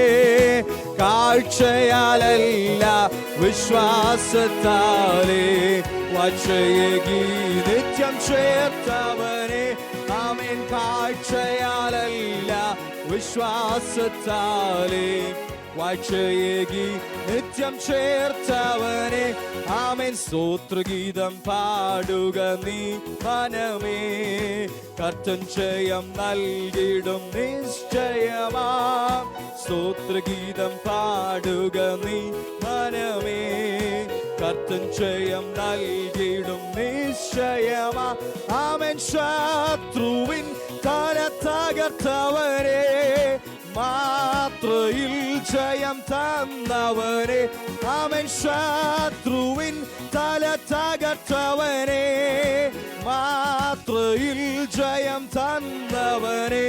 ആമേൻ. ശത്രു മുൻപാകെ മേശയൊരുക്കും, നിത്യനാമേശുവെ സ്തുതിമാനമേ. ആമേൻ. ശത്രു മുൻപാകെ മേശയൊരുക്കും, നിത്യനാമേശുവെ സ്തുതിമാനമേ. ആമേൻ. സ്തോത്രഗീതം പാടുക നീ മനമേ, കർത്തൻ ജയം നൽകിയിടും നിശ്ചയമാ. സ്തോത്രഗീതം പാടുക നീ മനമേ, കർത്തൻ ജയം നൽകിയിടും നിശ്ചയമാ. ആമേൻ. സ്തോത്രഗീതം പാടുക നീ മനമേ, കർത്തൻ ജയം നൽകിയിടും നിശ്ചയമാ. സ്തോത്രഗീതം പാടുക നീ, കർത്തൻ ജയം നൽകിയിടും നിശ്ചയമാ. Thank you, Jesus. Praise God. Hallelujah. കർത്താവ് നമ്മോട് സംസാരിച്ചതിനായി കരങ്ങൾ ഉയർത്തി നന്ദിയോട് കർത്താവിന് സ്തോത്രം ചെയ്യാം. സ്തോത്രം സ്തോത്രം സ്തോത്രം സ്തോത്രം സ്തോത്രം സ്തോത്രം സ്തോത്രം സ്തോത്രം സ്തോത്രം. ഹല്ലേലൂയ. നമ്മൾ കടന്നു പോകുന്ന എല്ലാ പ്രതിസന്ധികൾ പുറയിൽ ഒരു കാറ്റുണ്ട്. ആ കാറ്റിനെ യേശു നമുക്ക് ഇന്ന് രാത്രി കാലം ഹല്ലേലൂയയുടെ നിന്ന് മടങ്ങി പോകുന്നതിന് മുമ്പ് നമുക്ക് സാധിച്ച് നമുക്ക് വിടുതൽ തന്നപടിയാൽ കരങ്ങൾ ഉയർത്തി കർത്താവിനെ സ്തോത്രം ചെയ്യാം. സ്തോത്രം സ്തോത്രം സ്തോത്രം സ്തോത്രം സ്തോത്രം സ്തോത്രം.